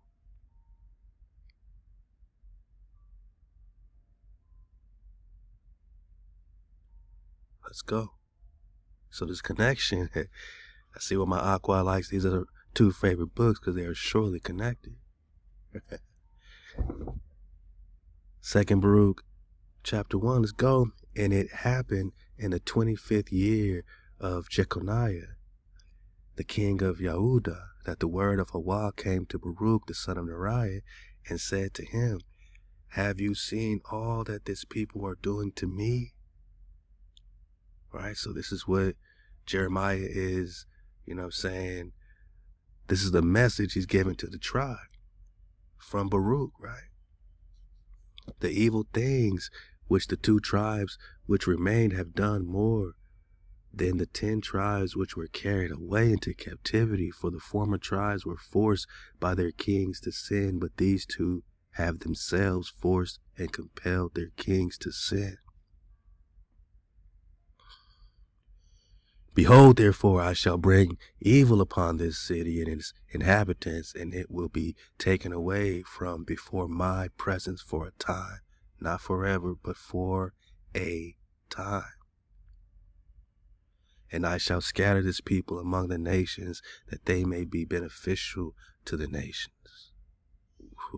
Have you become beneficial to the nations, man? Are they eating off of us or not? And my people will be chastened, and the time will come that they will look for that which can make their times prosperous. We want redemption. We want to prosper. We looking for every way out right now, right? This then I have said to you, that you may say to Jeremiah and all those who are like you, that you may retire from this city, for your works are for this city like a firm pillar, and your prayers like a strong wall. And I said, O HaWah, sovereign master, have I therefore come into the world to see the evil things of my mother? No, sovereign master, if I have found free, unmerited favor and pardon in your eyes. Take away my ruach first, that I may go to my fathers and may not see the destruction of my mother. For from two sides I am hard pressed. I cannot resist you, but my soul also cannot behold the evil of my mother. Whoa. But one thing I shall say in your presence, O HaWah. Now, what will happen after these days? For if you destroy your city and deliver up your country to those who hate us, Psalms 83, how will the name of Israel be remembered again? Or how shall we speak again about your splendid deeds? Or to whom again will that which is in your Torah be explained? Or will the universe return to its nature and the world go back to its original silence? And will the multitude of the souls be taken away? And will not the nature of man be mentioned again? And where is all that which you said to Moshe about us? Sounds like Edris, right? How much longer shall we endure? And HaWah said to me, this city will be delivered up for a time, back to a time, right? Just for a time. Is time up? Is it over? Are we hitting a great jubilee, 2026, my nigga? And the people will be chastened for a time, or hijacked for a time, disciplined for a time. And the world will not be forgotten. Or do you think that this city, that this is the city of which I said, on the palms of my hands I have carved you? HaWah carved us, our city, on the palms of his hands. Is it not this building that is in your midst now? Is it that which we will be revealed? Is this that which will be revealed, ShaLaWam, with me? That was already prepared from the moment that I decided to create paradise. Is it that which will be revealed, Manage, with HaWah, that was already prepared from the moment that HaWah created paradise?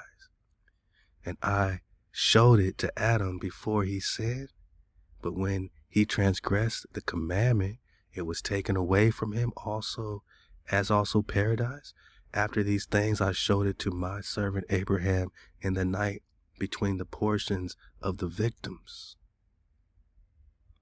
And again I showed it also to Moshe on Mount Sinai, when I showed him the likeness of the tabernacle and all of its vessels. Behold, now it is preserved with me, as also kingdom paradise. Now go away and do as I command you.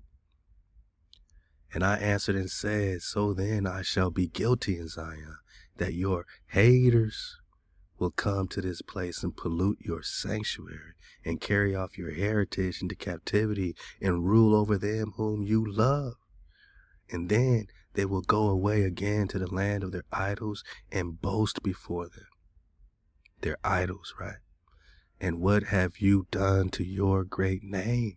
And HaWah said unto me, my name and my splendor shall last until eternity. Man, don't ask me about my name. What do you mean? My name and my splendor shall last until eternity. My judgment, however, shall assert its rights in its own time. Then they call Sarah Kali like the goddess of time and all.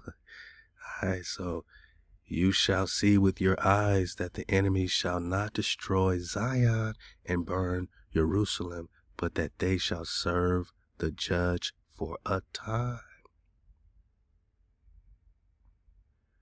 You, however, go away and do all which I have said to you. And I went away and took with me Jeremiah, right? So Jeremiah went with Baruch and Adu and Sariah and Jabesh and Gedaliah and all the nobles of the people. And I brought them to the valley of Kidron and told them all which had been said to me. And they raised their voices and they all lamented. And we sat there fasting until the evening. Now it happened on the following day, behold, an army of the Chaldeans surrounded the city, and in the evening I, Baruch, left the people, went outside, and set myself by an oak, and I was grieving over Zion, and sighed because of the captivity which had come upon the people. And behold, suddenly a strong Ruach lifted me and carried me above the wall of Jerusalem, and I saw, and behold, there were standing 4 Malachim at the 4 corners of the city, each of them with a burning torch in his hands. And another Malach, or angel, came down from heaven, or dragon, Manage, and said to them, hold your torches, and do not light them before I say it to you, because I was sent first to speak a word to the earth, and then to deposit in it what HaWah, the Most High, has commanded me. And I saw that he descended in the Kodesh of HaKodesh, and that he took from there the veil, the Kodesh ephod, the mercy seat, the 2 tables. Remember Hosea 3 said we're going to go a long time, right?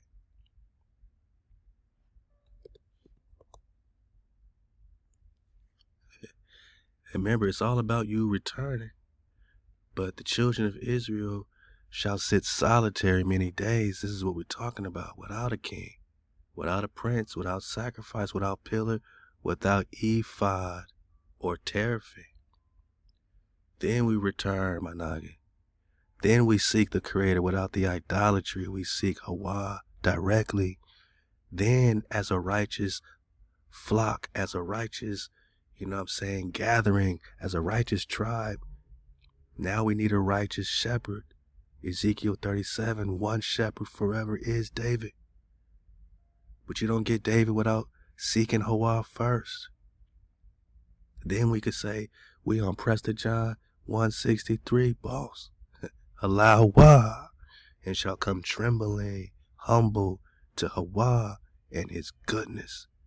In the end of days have we reached these days. So that Malak came and got the ephod.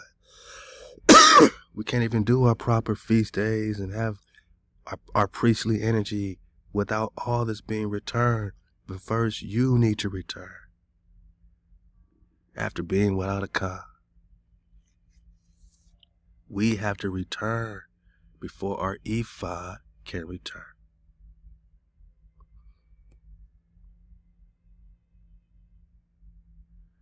So this Malak, right?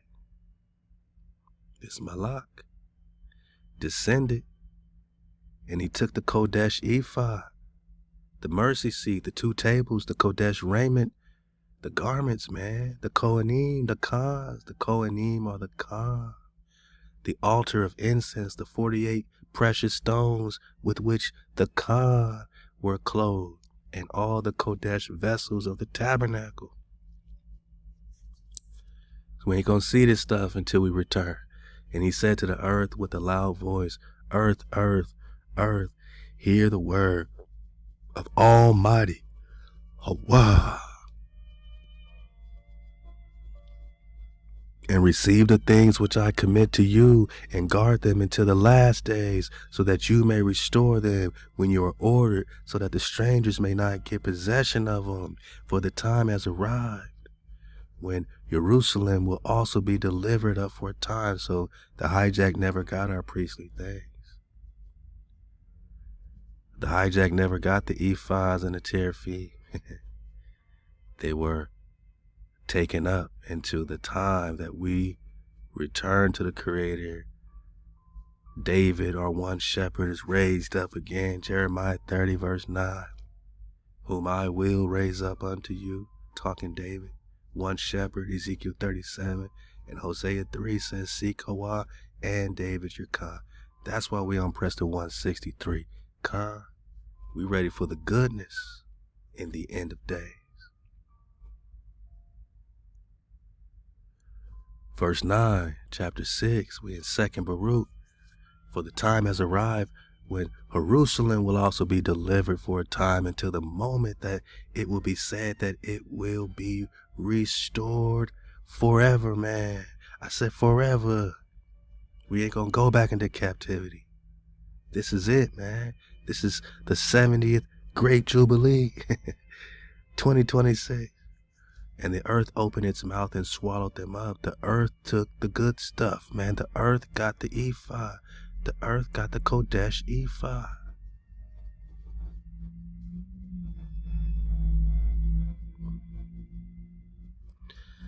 And after these things I heard this Malak saying to the Malakim who held the torches, now destroy the walls and overthrow them to their foundations, so that the enemies do not boast and say, we have overthrown the wall of Zion, and we have burnt down the place of the Almighty HaWah, and they restored me to the place where I once stood.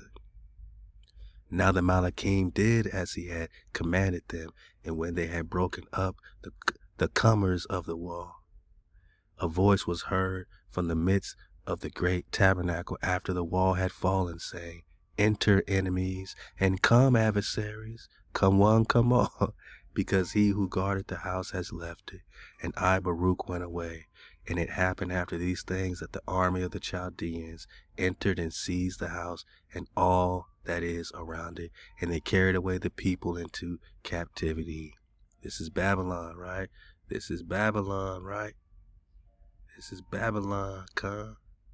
We're talking about Lady Hannah of Babylon, Khan. Anna, Moshe, Raja Haraja, Chola, Prester John. We talking Babylon, Khan. We talking David Sauceland of Babylon, Khan. And they put King Zedekiah in irons and sent him to the king of Babylon. And I, Baruch, came with Jeremiah, whose heart was found to be pure from sins, and who was not captured during the seizure of the city. And we rent our garments and wept and mourned and fasted for 7 days. And it happened after 7 days that the word of HaWah came to me and said to me, tell Jeremiah to go away in order to support the captives unto Babylon. You, however, stay here in the desolation of Zion, and I shall show you after these days what will happen at the end of days. Here we go again. The end of days, right? Halal HaWah. And I spoke to Jeremiah as HaWah commanded me. He then went away with the people, but I, Baruch, came back and sat in front of the doors of the great tabernacle. And I raised the following lamentation over Zion and said, Baruch is he who was not born, or he who was born and died, but we the living, woe to us, because we have seen those afflictions of Zion. And that which has befallen Jerusalem. I shall call the sirens from the sea, and you, Lilin, come from the desert, and you, demons and dragons, from the woods. I don't think a dragon is a myth. Awake and gird up your loins to mourn and raise lamentations with me. He has the dragons to mourn with him. You farmers, sow not again, and you, O earth, why do you give the fruit of your harvest? Keep within you the sweetness of your sustenance. And you, the vine, why do you still give your wine? For an offering would not be given again from you in Zion, and the first fruits would not again be offered. And you, heaven, keep your dew within you, and do not open the treasures of rain. And you, sun, keep the light of your rays within you, and you, moon, extinguish the multitude of your light. For why should the light rise again, where the light of Zion is darkened? And you, bridegrooms, do not enter, and do not let the brides adorn themselves. And you, wives, do not pray to bear children, for the barren will rejoice more. And those who have no children will be glad, and those who have children will be sad. For why do they bear in pains only to bury in grief? Or why should men have children again? Or why should the generation of their kind be named again, where this mother is lonely and her children have been carried away in captivity? Henceforth, do not speak any more of beauty. Do not talk about comeliness. You, Kohanim, Khans, take the keys of the sanctuary and cast them to the highest level, and give them to HaWah, and say, guard your house yourself, because, behold, we have been found to be false stewards. And you, virgins, who spin fine linen, silk with gold of Ophir, make haste and take all things and cast them into the fire, so that it may carry them to him who made them.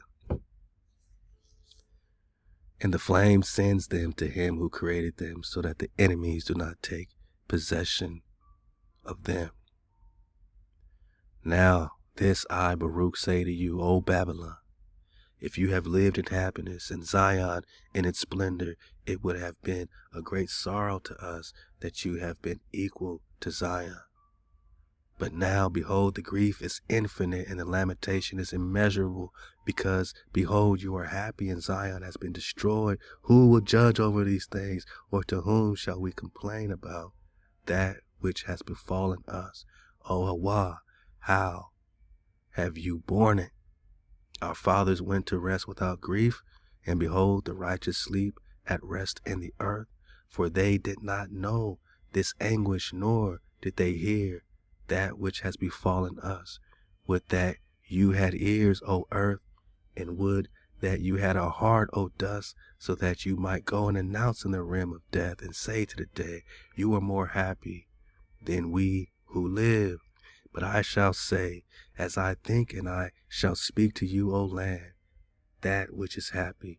The afternoon will not always burn, nor will the rays of the sun always give light. Do not think and do not expect that you will always have happiness and joy, and do not raise yourself too much, and do not oppress. For surely wrath will arise against you in its own time, because long suffering is now held back, as it were, by rains. And having said these things, I fasted for 7 days. And after these things it happened that I, Baruch, was standing on Mount Zion, and behold, a voice came from the high heavens, saying to me, Stand upon your feet, Baruch. Hear the word of the Almighty, HaWah, because you have been astonished at that which has befallen Zion. You will surely be preserved until the end of times, to be for a testimony. This means that if these happy cities will ever say, Why has the Almighty HaWah brought upon us this retribution? You and those who are like you, those who have seen this evil and retribution coming over you and your nation in their own time, may say to them that the nations will be thoroughly punished, and that this they may expect. And when they say in that time when, you will say to them, You who have drunk the clarified wine, you now drink its dregs, for the judgment of HaWah, the Most High, is impartial. Anybody got something to do with it is being judged. Therefore he did not spare his own sons first, but he afflicted them as his enemies because they sinned. HaWah put us on front display what happens when we out of code. And because he's doing this to his own children, that's why the nations are so shook. Because they're like, what is HaWah going to do to us? If this is the example he made of being out of code, he did this to his own sons first. But now they're calling you black.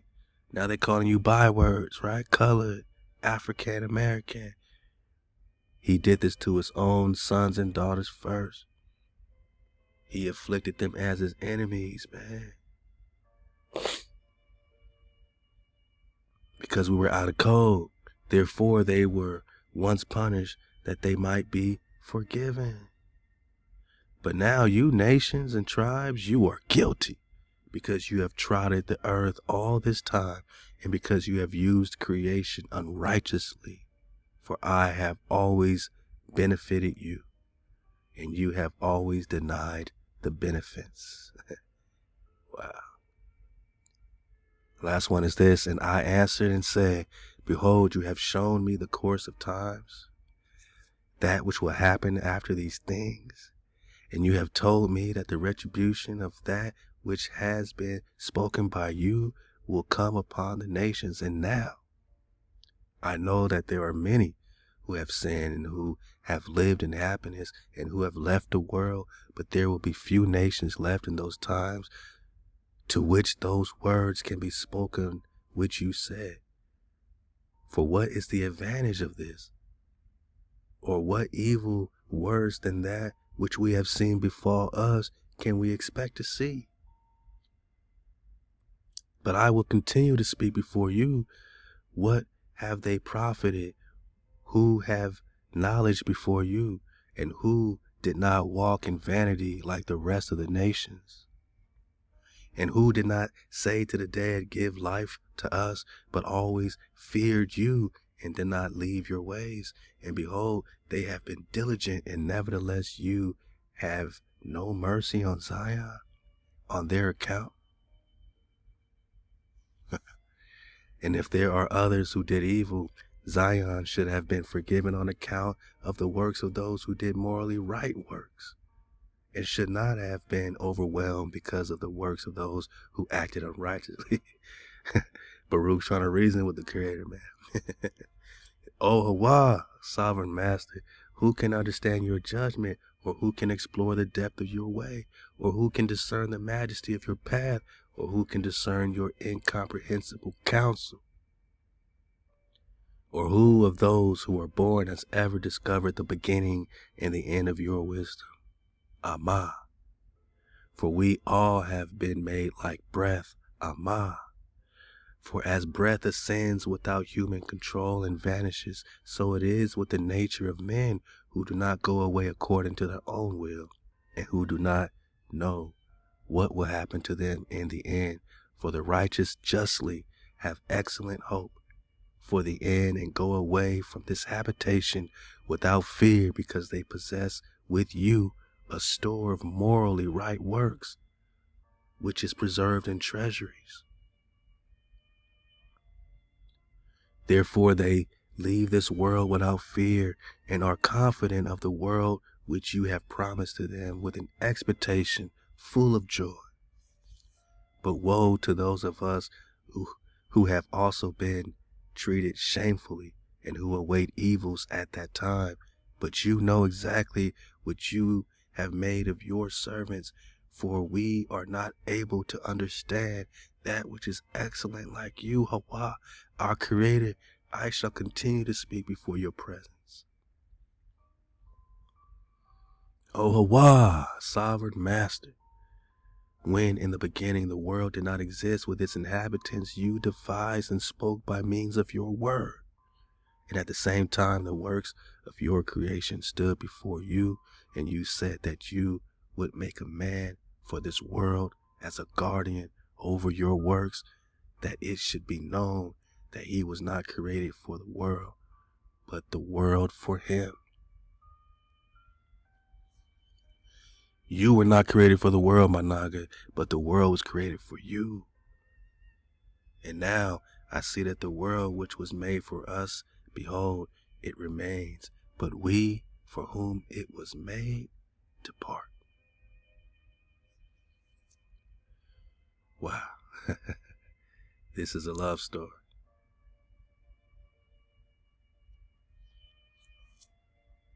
Jeremiah, let's get a piece, right? So, chapter 50, the word that HaWah spoke concerning Babylon, right? Concerning the land of the Chaldeans by Jeremiah the prophet. We write step in step with each other, with Baruch and Jeremiah.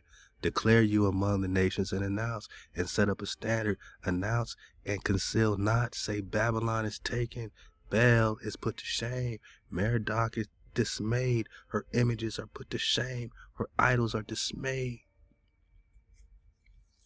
For out of the north there comes up a nation against her, which shall make her land desolate, and none shall dwell therein. They are fled, they are gone, both man and beast, in those days.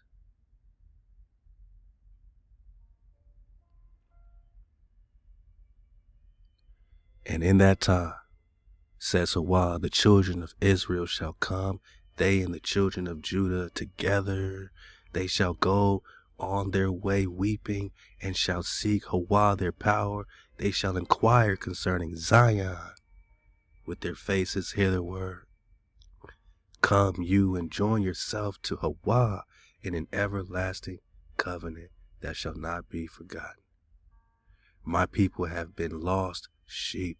We need a shepherd again, right? That's where David comes in. One shepherd forever, Ezekiel 37. Their shepherds have caused them to go astray. They have turned them away on the mountains. They have gone from mountain to hill. They have forgotten their resting place. All that found them have devoured them, and their adversaries said, we are not guilty. My grandparents didn't own slaves. We not guilty, boss. That's the first thing to say. We didn't own slaves. But have you drunk from the wine of the hijack, right? Have you benefited from our captivity? Huh? Is there such thing as white privilege? Boule privilege? Because they have sinned against HaWah, the habitation of justice. Yeah. Even HaWah, the hope of their fathers. Flee out the midst of Babylon, Ka, and go forth out the land of the Chaldeans, and be as the he goats before the flocks. For lo, I will stir up and cause to come up against Babylon, and assemble of great nations, assembly of great nations from the north country, and they shall set themselves in array against her. From thence she shall be taken. Look at what Trump is doing. Hijacking Venezuela, hijacking Nigeria, pissing everybody off. Really, he's either on purpose or, just based on the script, man. He is assembling a bunch of great nations, man. And they shall set themselves in array against her. From there she shall be taken. Their arrows shall be as the mighty man that makes childless. None shall return in vain. And Chaldea shall be a spoil, and that spoil her. All that spoil her shall be satisfied, says HaWah, because you are glad, because you rejoice. O you that plunder my heritage, because you gamble as a heifer at grass, and neigh as strong horses. Your mother shall be sore ashamed. She that bore you shall be confounded, because the hindermost of the nations shall be a wilderness, a dry land, and a desert. Because of the wrath of HaWah, it shall not be inhabited, but it shall be wholly desolate. Every one that goeth by Babylon shall be appalled and hiss at all her plagues. Set yourselves in array against Babylon round about, all ye that bend the bow. Shoot at her, spare no arrows, for she has sinned against HaWah. Shout against her round about. She has submitted herself, her buttresses are fallen, her walls are thrown down, for it is the vengeance of HaWah. Take vengeance upon her, as she has done. Do unto her. Cut off the sower from Babylon. And him that handles the sickle in the time of harvest, for fear of the oppressing sword, they shall turn every one to his people, and they shall flee every one to his own land.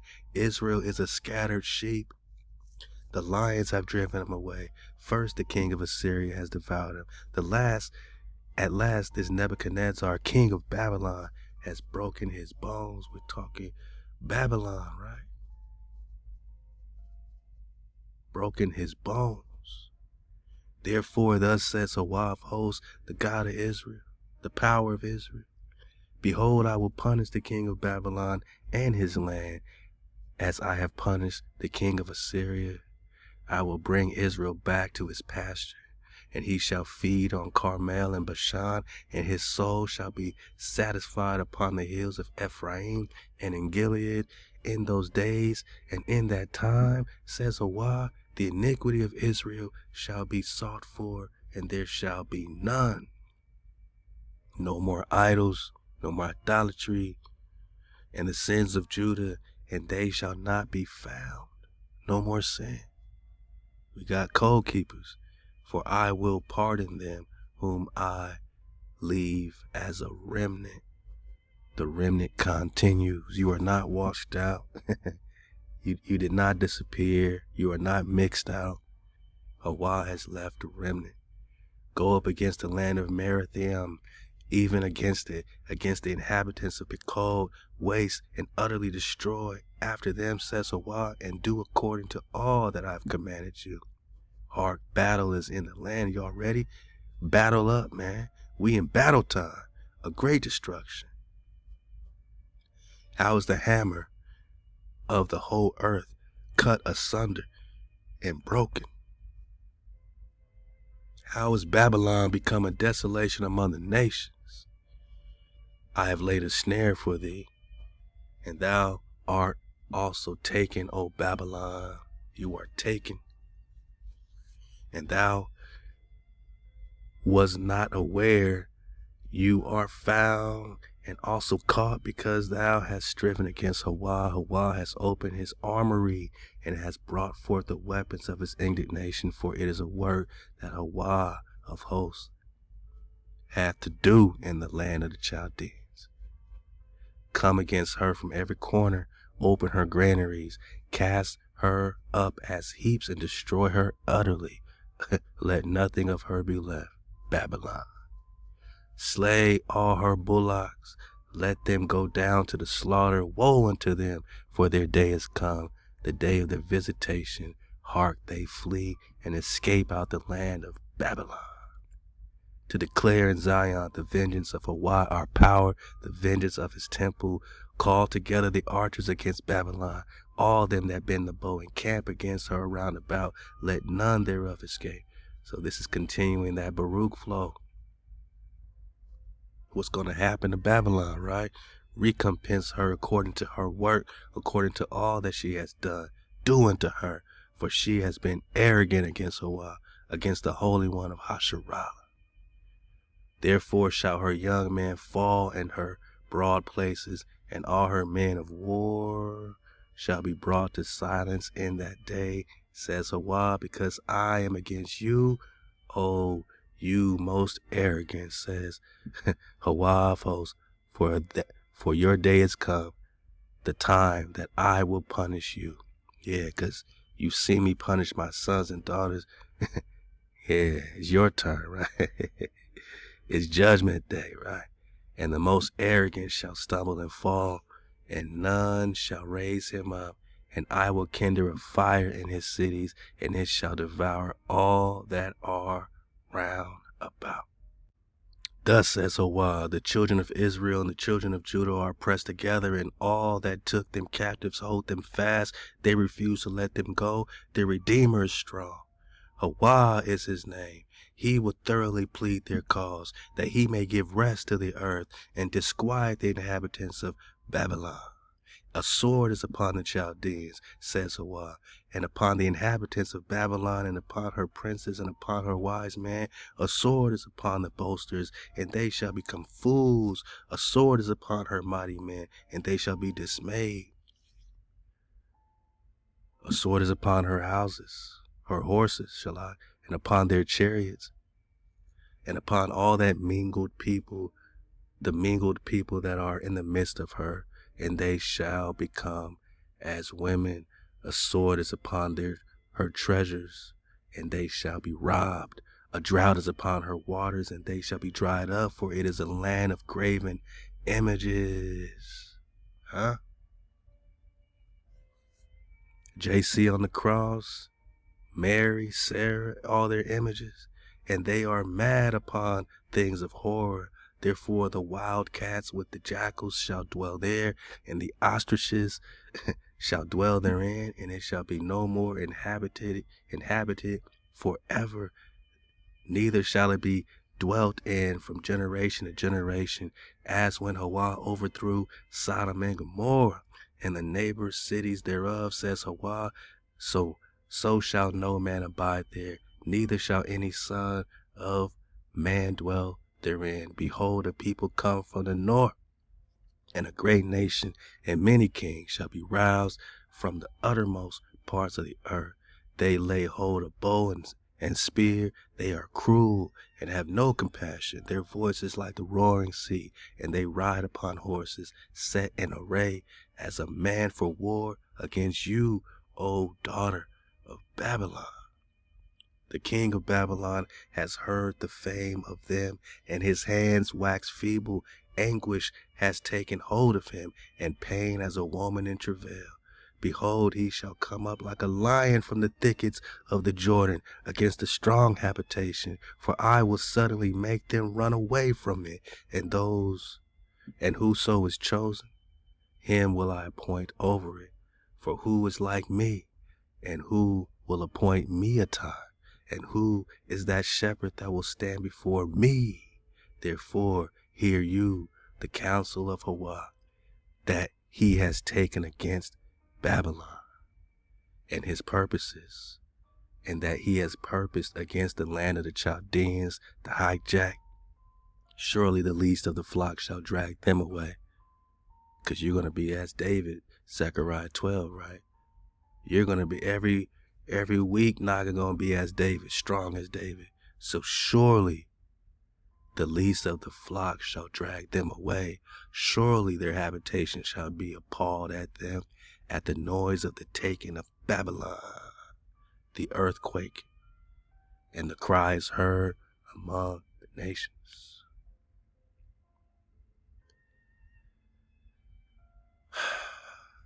This is all this same time period, and it's recent. It is 12th century, it is 13th century, and they just found us in the 1400s. We're talking Jeremiah, right? Medieval empire of the Israelites. Remember the $1,000 book by Robert Grisham? According to the legend, the rulers of Afghanistan are the descendants of the ancient Israelites from the tribe of Benjamin. It is extremely revealing that this assertion was expressed only in the 17th century, that is, after the breakup of the empire and the birth of Islam. Whoa. The adherents of this version maintain that King Saul had a son, Jeremiah. So this Jeremiah is a Benjamite as the son of King Saul, which means he's the brother of Jonathan, who was like the best friend of King David, right? Who also had a son named Afghana.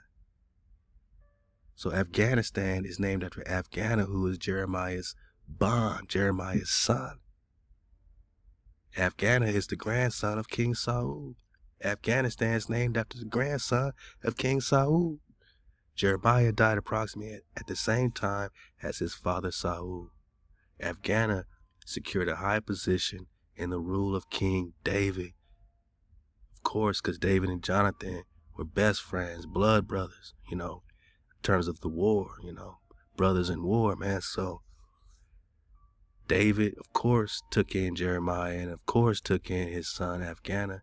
And Afghana secured a high position in the rule of King David and remained at the royal court during the rule of Solomon. 400 years later, during the troubles in Israel, the Afghana family resettled in the province of Gur, now the center of Afghanistan. They stayed here to live and went into trade. With the arrival of Islam on these lands, 7 representatives of the Jews or Israelites who lived in Gur, headed by their leader Kish, who was Saul's dad. Saul's pops is Kish, appealed to the prophet Muhammad. So King Saul's dad, appealed to the prophet Muhammad. The prophet rewarded them, and the Jewish name Kish was changed by Muhammad to the name Arab al-Rashid. So when you look up these al-Rashids, they are Benjamites, but they're converts to Islam. Straight up. Afterwards, Arab al-Rashid received instructions to spread Islam among his people, to hijack the people of Israel with Muhammad in them, to hijack us with Allah in them, right? But he was given that mission by Muhammad to come hijack us and spread their Islam amongst Israelites, amongst the tribe of Benjamin. Yeah. So that means Baruch would have been close as well with King David. Now you see how it all connects. And it all connects back to King Charles too. Because, he's coming from the same bloodlines of those haters. Psalms 83, Confederacy that lifted up their haughty eyes against the children of Israel to make sure our name is no longer in remembrance, no more, right?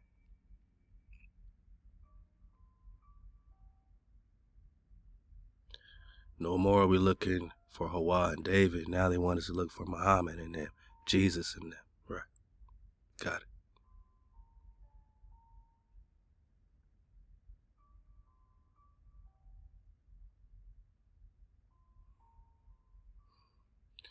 No more do we know about the treasured ones, right? Because these haughty haters have lifted up their eyes.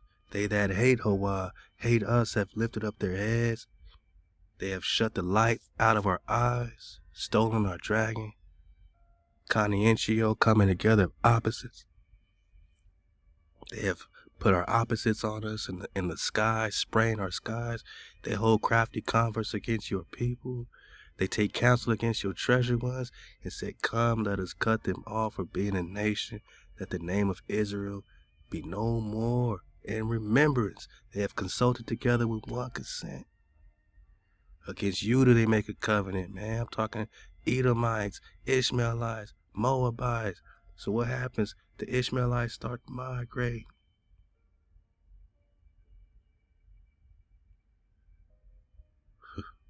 right here in Kentucky and Illinois and Indiana, set up their holy mount of harmonics. Morocco and them, the Moorish Science Temple at Pembroke and them. They set up Muhammad. They set up all this over the Battle of Tippecanoe, where they took out the Hebrews, Tecumseh and them, Dragon Canoe and them. The tribe of Ishmael, oh, they were such great musicians. I wonder what harmonics they were hijacking our earth with. Yeah, I'm talking about the tribe of Ishmael, man. Migrating at the same time as this Treaty of Peace and Friendship, Moorish Treaty, which is their declaration, like the Doomed Verses. They made a treaty with the hijack against us. And this is what they did around Chicago. Why all my niggas got issues in Chicago? Why they bring all this stuff right there? Muhammad is right there in Chicago, right? A lot of Muslims in Chicago, because they set up shop right there. They put that harmonic on our people. King Saul is a Benjamite. He converted his people to Islam. You think it's play? We're just talking about the connections, man. And what an amazing connection this is, because not everybody converted. Some people fake converted. They call them convertos or conversos. This one, this is a great document by, I'll just leave the link, Martinez. We'll get it. Easily prohibited. It's the New World families in Nueva España, Mexico. Expressly prohibiting from expressly prohibited from entering the Americas. Elite conversos quickly utilize their royal administrative access, ecclesiastical connections, and military expertise to participate in the Spanish conquest and settlement of the Americas, although Emperor Carlos V, 1522 decree stated not one new convert to our Catholic faith, no more, no Jew, nor their children are allowed to pass into the Indies. Charles V banned, so many Nagas were fake converting that Charles V banned all new converts from even coming to America, to the Indies, because he knew that most of these were still Jews or Judah or Hebrews that fake converted. So he said, anybody that just converted recently, y'all can't come to America. Y'all can't go over there, because we want to get, we don't want no more Israelites being in America. I know y'all fake converted to our JC, but we know y'all really are rocking with your code, your commandments. So they said the HaWah family rapidly spread throughout Caribbean, Mexico, because this is a family that fake converted, they said. This is an incredible article, and I'll make sure I leave this drop. Man, because I want to read more. Told you I'm trying to keep these around the 2-hour mark. I got so much more to drop. We're going to get into the next 164. So I'm going to do 163, 164 like back to back, and then those two will all be on your conglomerate pack. 164 Prester Johns on one flash drive. If you want to know how to get it, email me 432thedrop@gmail.com. And if you already put it in, I got all your names, I got the list, and I got everything, and everybody will get everything. And that's a promise from me to you and to Water for your support and your patience, allowing me to build something that is going to be, a treasure chest, man, a treasure trove, something that we can share with our families without the internet. Plug the flash drives in and you got all the drop, and it's taken a while, but we had to get to 164. Apparently 164 for HaWah's timing, and all praise HaWah for this great investigation, man. So yeah, Charles V said no more new converts. No Moors, no Jews, no Hebrews, nor their children are allowed to pass into the Indies. Manaka, America is India superior. He said no more in America. This is where they found Prester John, right here, Four Corners, Cathay, Managa. Halal HaWah. I mean, these are maps in the British Museum.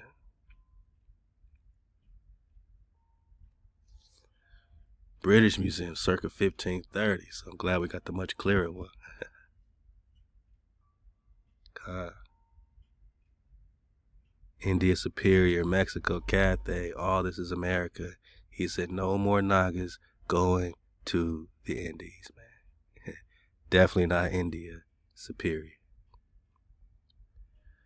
This is the land, man, of the Prester John,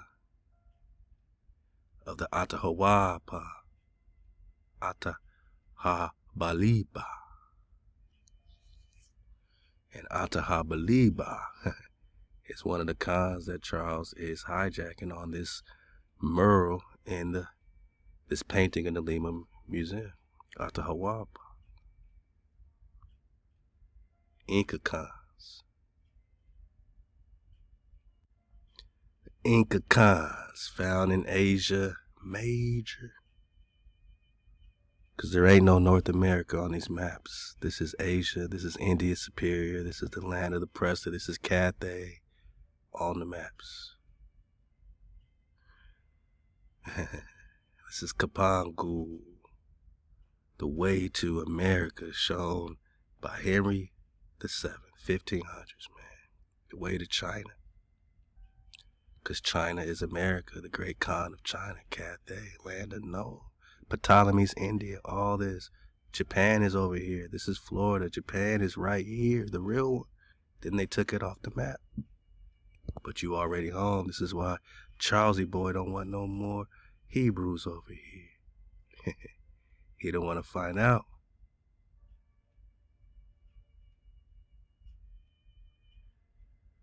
He don't want us to know that everything they're venerating comes from right here in America. Sarah Callie, Mariam, Anna, Hannah, all coming from right here. Halal HaWah, Mariam and Joshua popping off,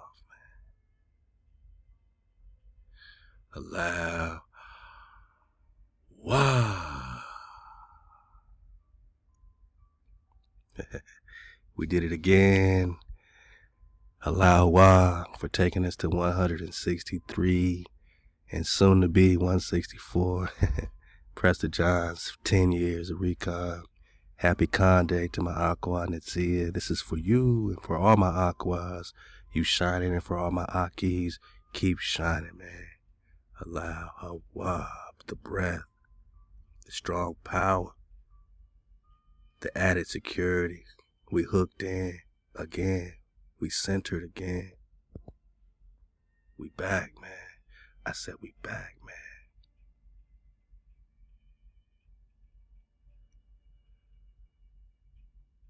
This is really cool. I'll leave this link. It has a lot of definitions. You know what I mean? Connecting a lot of these names, man. And we go to like the Anna flow. Anna, Hannah.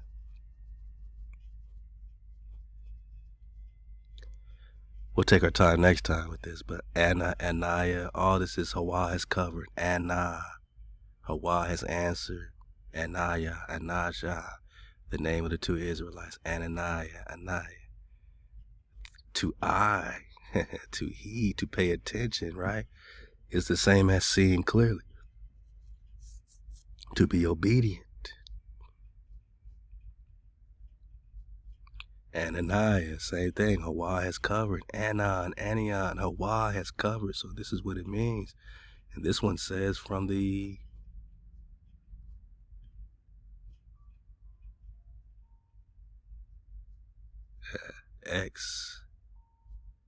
enchanter, observe, again, to see clearly. Anon, the cloud, right? The dragon covering the sky. Look up the definition of cloud. It's just anything, any transient, anything covering the sky is a cloud. So we're talking dragons and everything. Magic, yeah, okay. And Anna is also Hannah. Again. Remember, it means grace, right? HaWah has been gracious. HaWah has favored. Andrew, manly, that's it. Manly. Anna means grace, right? And Anas is Hannah. Remember, Hannah's son is also Hannah. It's pretty amazing. You see it all come together. HaWah has favored is also Canaan. I said, choose your Canaan because Hanan is also Canaan. So when they say Canaanites, sometimes they're referring to Ananites or Hananites or Ania, Israelites. We ain't talking their Canaan, we're talking Canaan. We're talking Canaan. So it's really dope, man, to really dig through all this. And take your time with it and enjoy. My gift to you, because this is fun. I could spend hours doing this, man.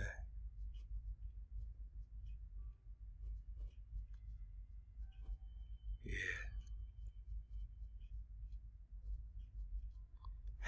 Hanan, merciful, Kana. Yeah, okay. All the same, grace, favor. Hanani is Kana, gracious. So you see Hanan with a different light. Hannah, Kana, same thing. To favor. So all these Hannahs and Annas, man, just means you're favored. Hanan means you are favored, and our queens is Anna. Is about being favored. And these icons, we know, is their depiction of us. Hanok sounds like Enoch, man. Hanu. Ooh. So much drop, man. So much drop.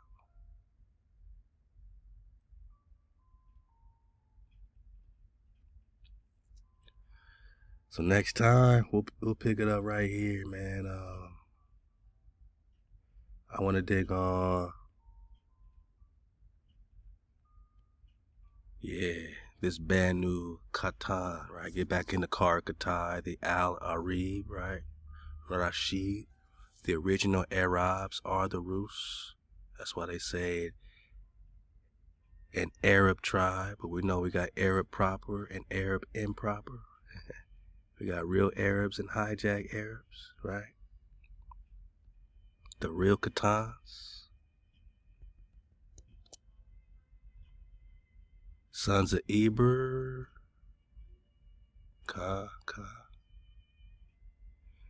You got the Arab propers, and then you got the hijack, non-Arab stock, the Ishmaelites. The Ishmaelites that are migrating are non-propers.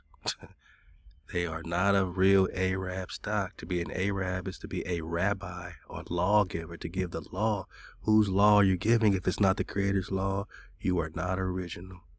You are adopting our rabbi law-giving customs and intermarrying with genuine Hebrew princesses, Israelites, to steal the land, to steal the titles. You steal our women and then intermarry with genuine law-giving, code-keeping sisters, man. This is for the Aquas, man. This is to separate the difference between the propers and these pretenders, man.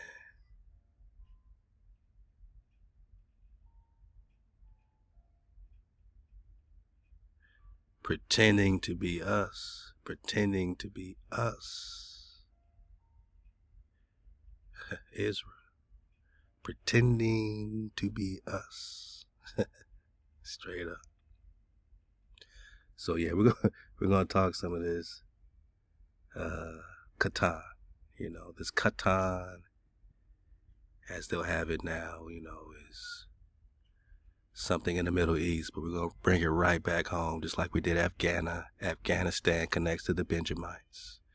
We're talking the Ishmaelites who've been migrating onto Kumsey's head with the more war. It's just so much fun we're gonna have with this. We're gonna talk a little Mount Mariam, man. Get right back to the Orinoco flow, Orinoco River. Yeah, I'm ready, man. I'm already ready for once. We already ready for 164. We're gonna talk about Mariam, Venezuela. Trump's over there messing with Venezuela for what? Man, it's some real history in Venezuela, man. The tree of life, man. The source of the Orinoco, the source of the Amazon. Yeah. We're going to talk some Arawak language flow. Connect it all, man.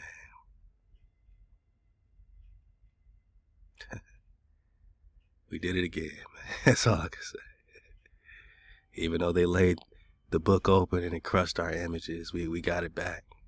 And we brought it back for a stack. And never again, do we got to worry about losing who we are, man, because now the code is in our heart bone and the image is us. We are the image. And HaWah answered and said to me, you are rightly astonished about man's departure, but your judgment about the evils which befall those who sin is incorrect. And with regard to what you say about the righteous who are taken away and the wicked ones who are happy, and with regard to what you say that man does not know your judgment, for this reason now listen, and I shall speak to you. Pay attention, and I shall let my words be heard. It is true that man would not have understood my judgment if he had not received the Torah, and if he were not instructed with understanding. But now, because he trespassed, having understanding, he will be punished because he has understanding. And with regard to the righteous ones, those whom you said the world has come on their account, yes, also that which is coming is on their account. For this world is to them a struggle and an effort with much trouble, and that accordingly which will come, a crown with great splendor. And I answered and said, O HaWah, sovereign master, behold, the present years are few and evil, and who can inherit that which is immeasurable in this short time? And HaWah answered and said to me, with the Most High, no account is taken of much time and of a few years. For what did it profit Adam that he lived 930 years and transgressed that which he was commanded? Therefore the multitude of time that he lived did not profit him, but it brought death and cut off the years of those who were born from him. Or what did it harm Moses that he lived only 120 years, and because he subjected himself to him who created him, he brought the Torah to the descendants of Jacob, and he lighted a lamp to the generation of Israel. And I answered and said, he who lighted took from the light, and there are few who imitated him. But many whom he illuminated took from the darkness of Adam, and did not rejoice in the light of the lamp. And he answered and said to me, therefore he appointed a covenant for them at that time, and said, behold, I appoint for you life and death. And he called heaven and earth as a witness against them, for he knew that his time was short, but that heaven and earth would stay forever. They, however, sinned and trespassed after his death, although they knew that they had the Torah to reprove them in that light in which nothing could err apart from the spheres, which witness, or spheres, and me, and I judge everything that exists. You, however, should not think about this in your heart, and you should not be afflicted because of the things which have been, for now the end of times is at stake, whether it be property, happiness, or shame, and not its beginning. For when a man is happy in his youth and is treated badly in old age, he forgets all happiness he possessed. And further, when a man is badly treated in his youth, but will be happy in the end, he does not remember his unhappiness anymore. And further, listen, even if everyone had been happy continually since the day death was decreed against those who trespass, but was destroyed in the end, everything would have been in vain. Halal HaWah, man. Therefore, behold, the days will come and the times will hasten more than the former. Don't it feel like time is hastening? Don't it feel like times are speeding up more than the past? I used to say a whole day felt so long when I was growing up. We were skateboarding, went to the movies, we went bowling, it was still daytime. The days will come and the time will hasten more than the former, and the periods will hasten more than those which are gone, and the years will pass more quickly than the present ones. Therefore I took away Zion to visit the world in its own time more speedily. I took away Zion to visit the world in its own time more speedily. Now, however, remember everything which I commanded you, and seal it in the interior of your mind, and then I shall show you my strong judgment and my unexplorable ways. Therefore, go away and sanctify yourself for 7 days, and do not eat bread, and do not drink water, and do not speak to anybody. And after this time, come to this place, and I shall reveal myself to you. You gotta fast, no food, no water, 7 days to see HaWah. Wow. And I shall speak to you true things, and I shall command you with regard to the course of times, for they will come and will not tarry. Say it with me, cuz. Halal HaWah.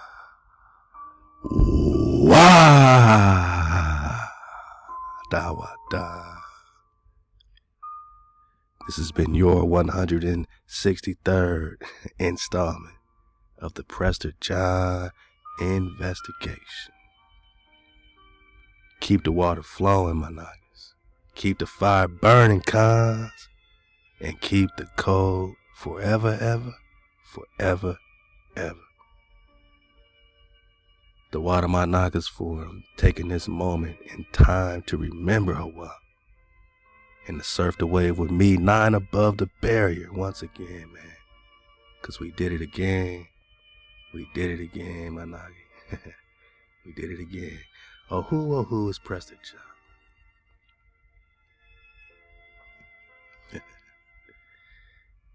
Who will we search for once we are back in code?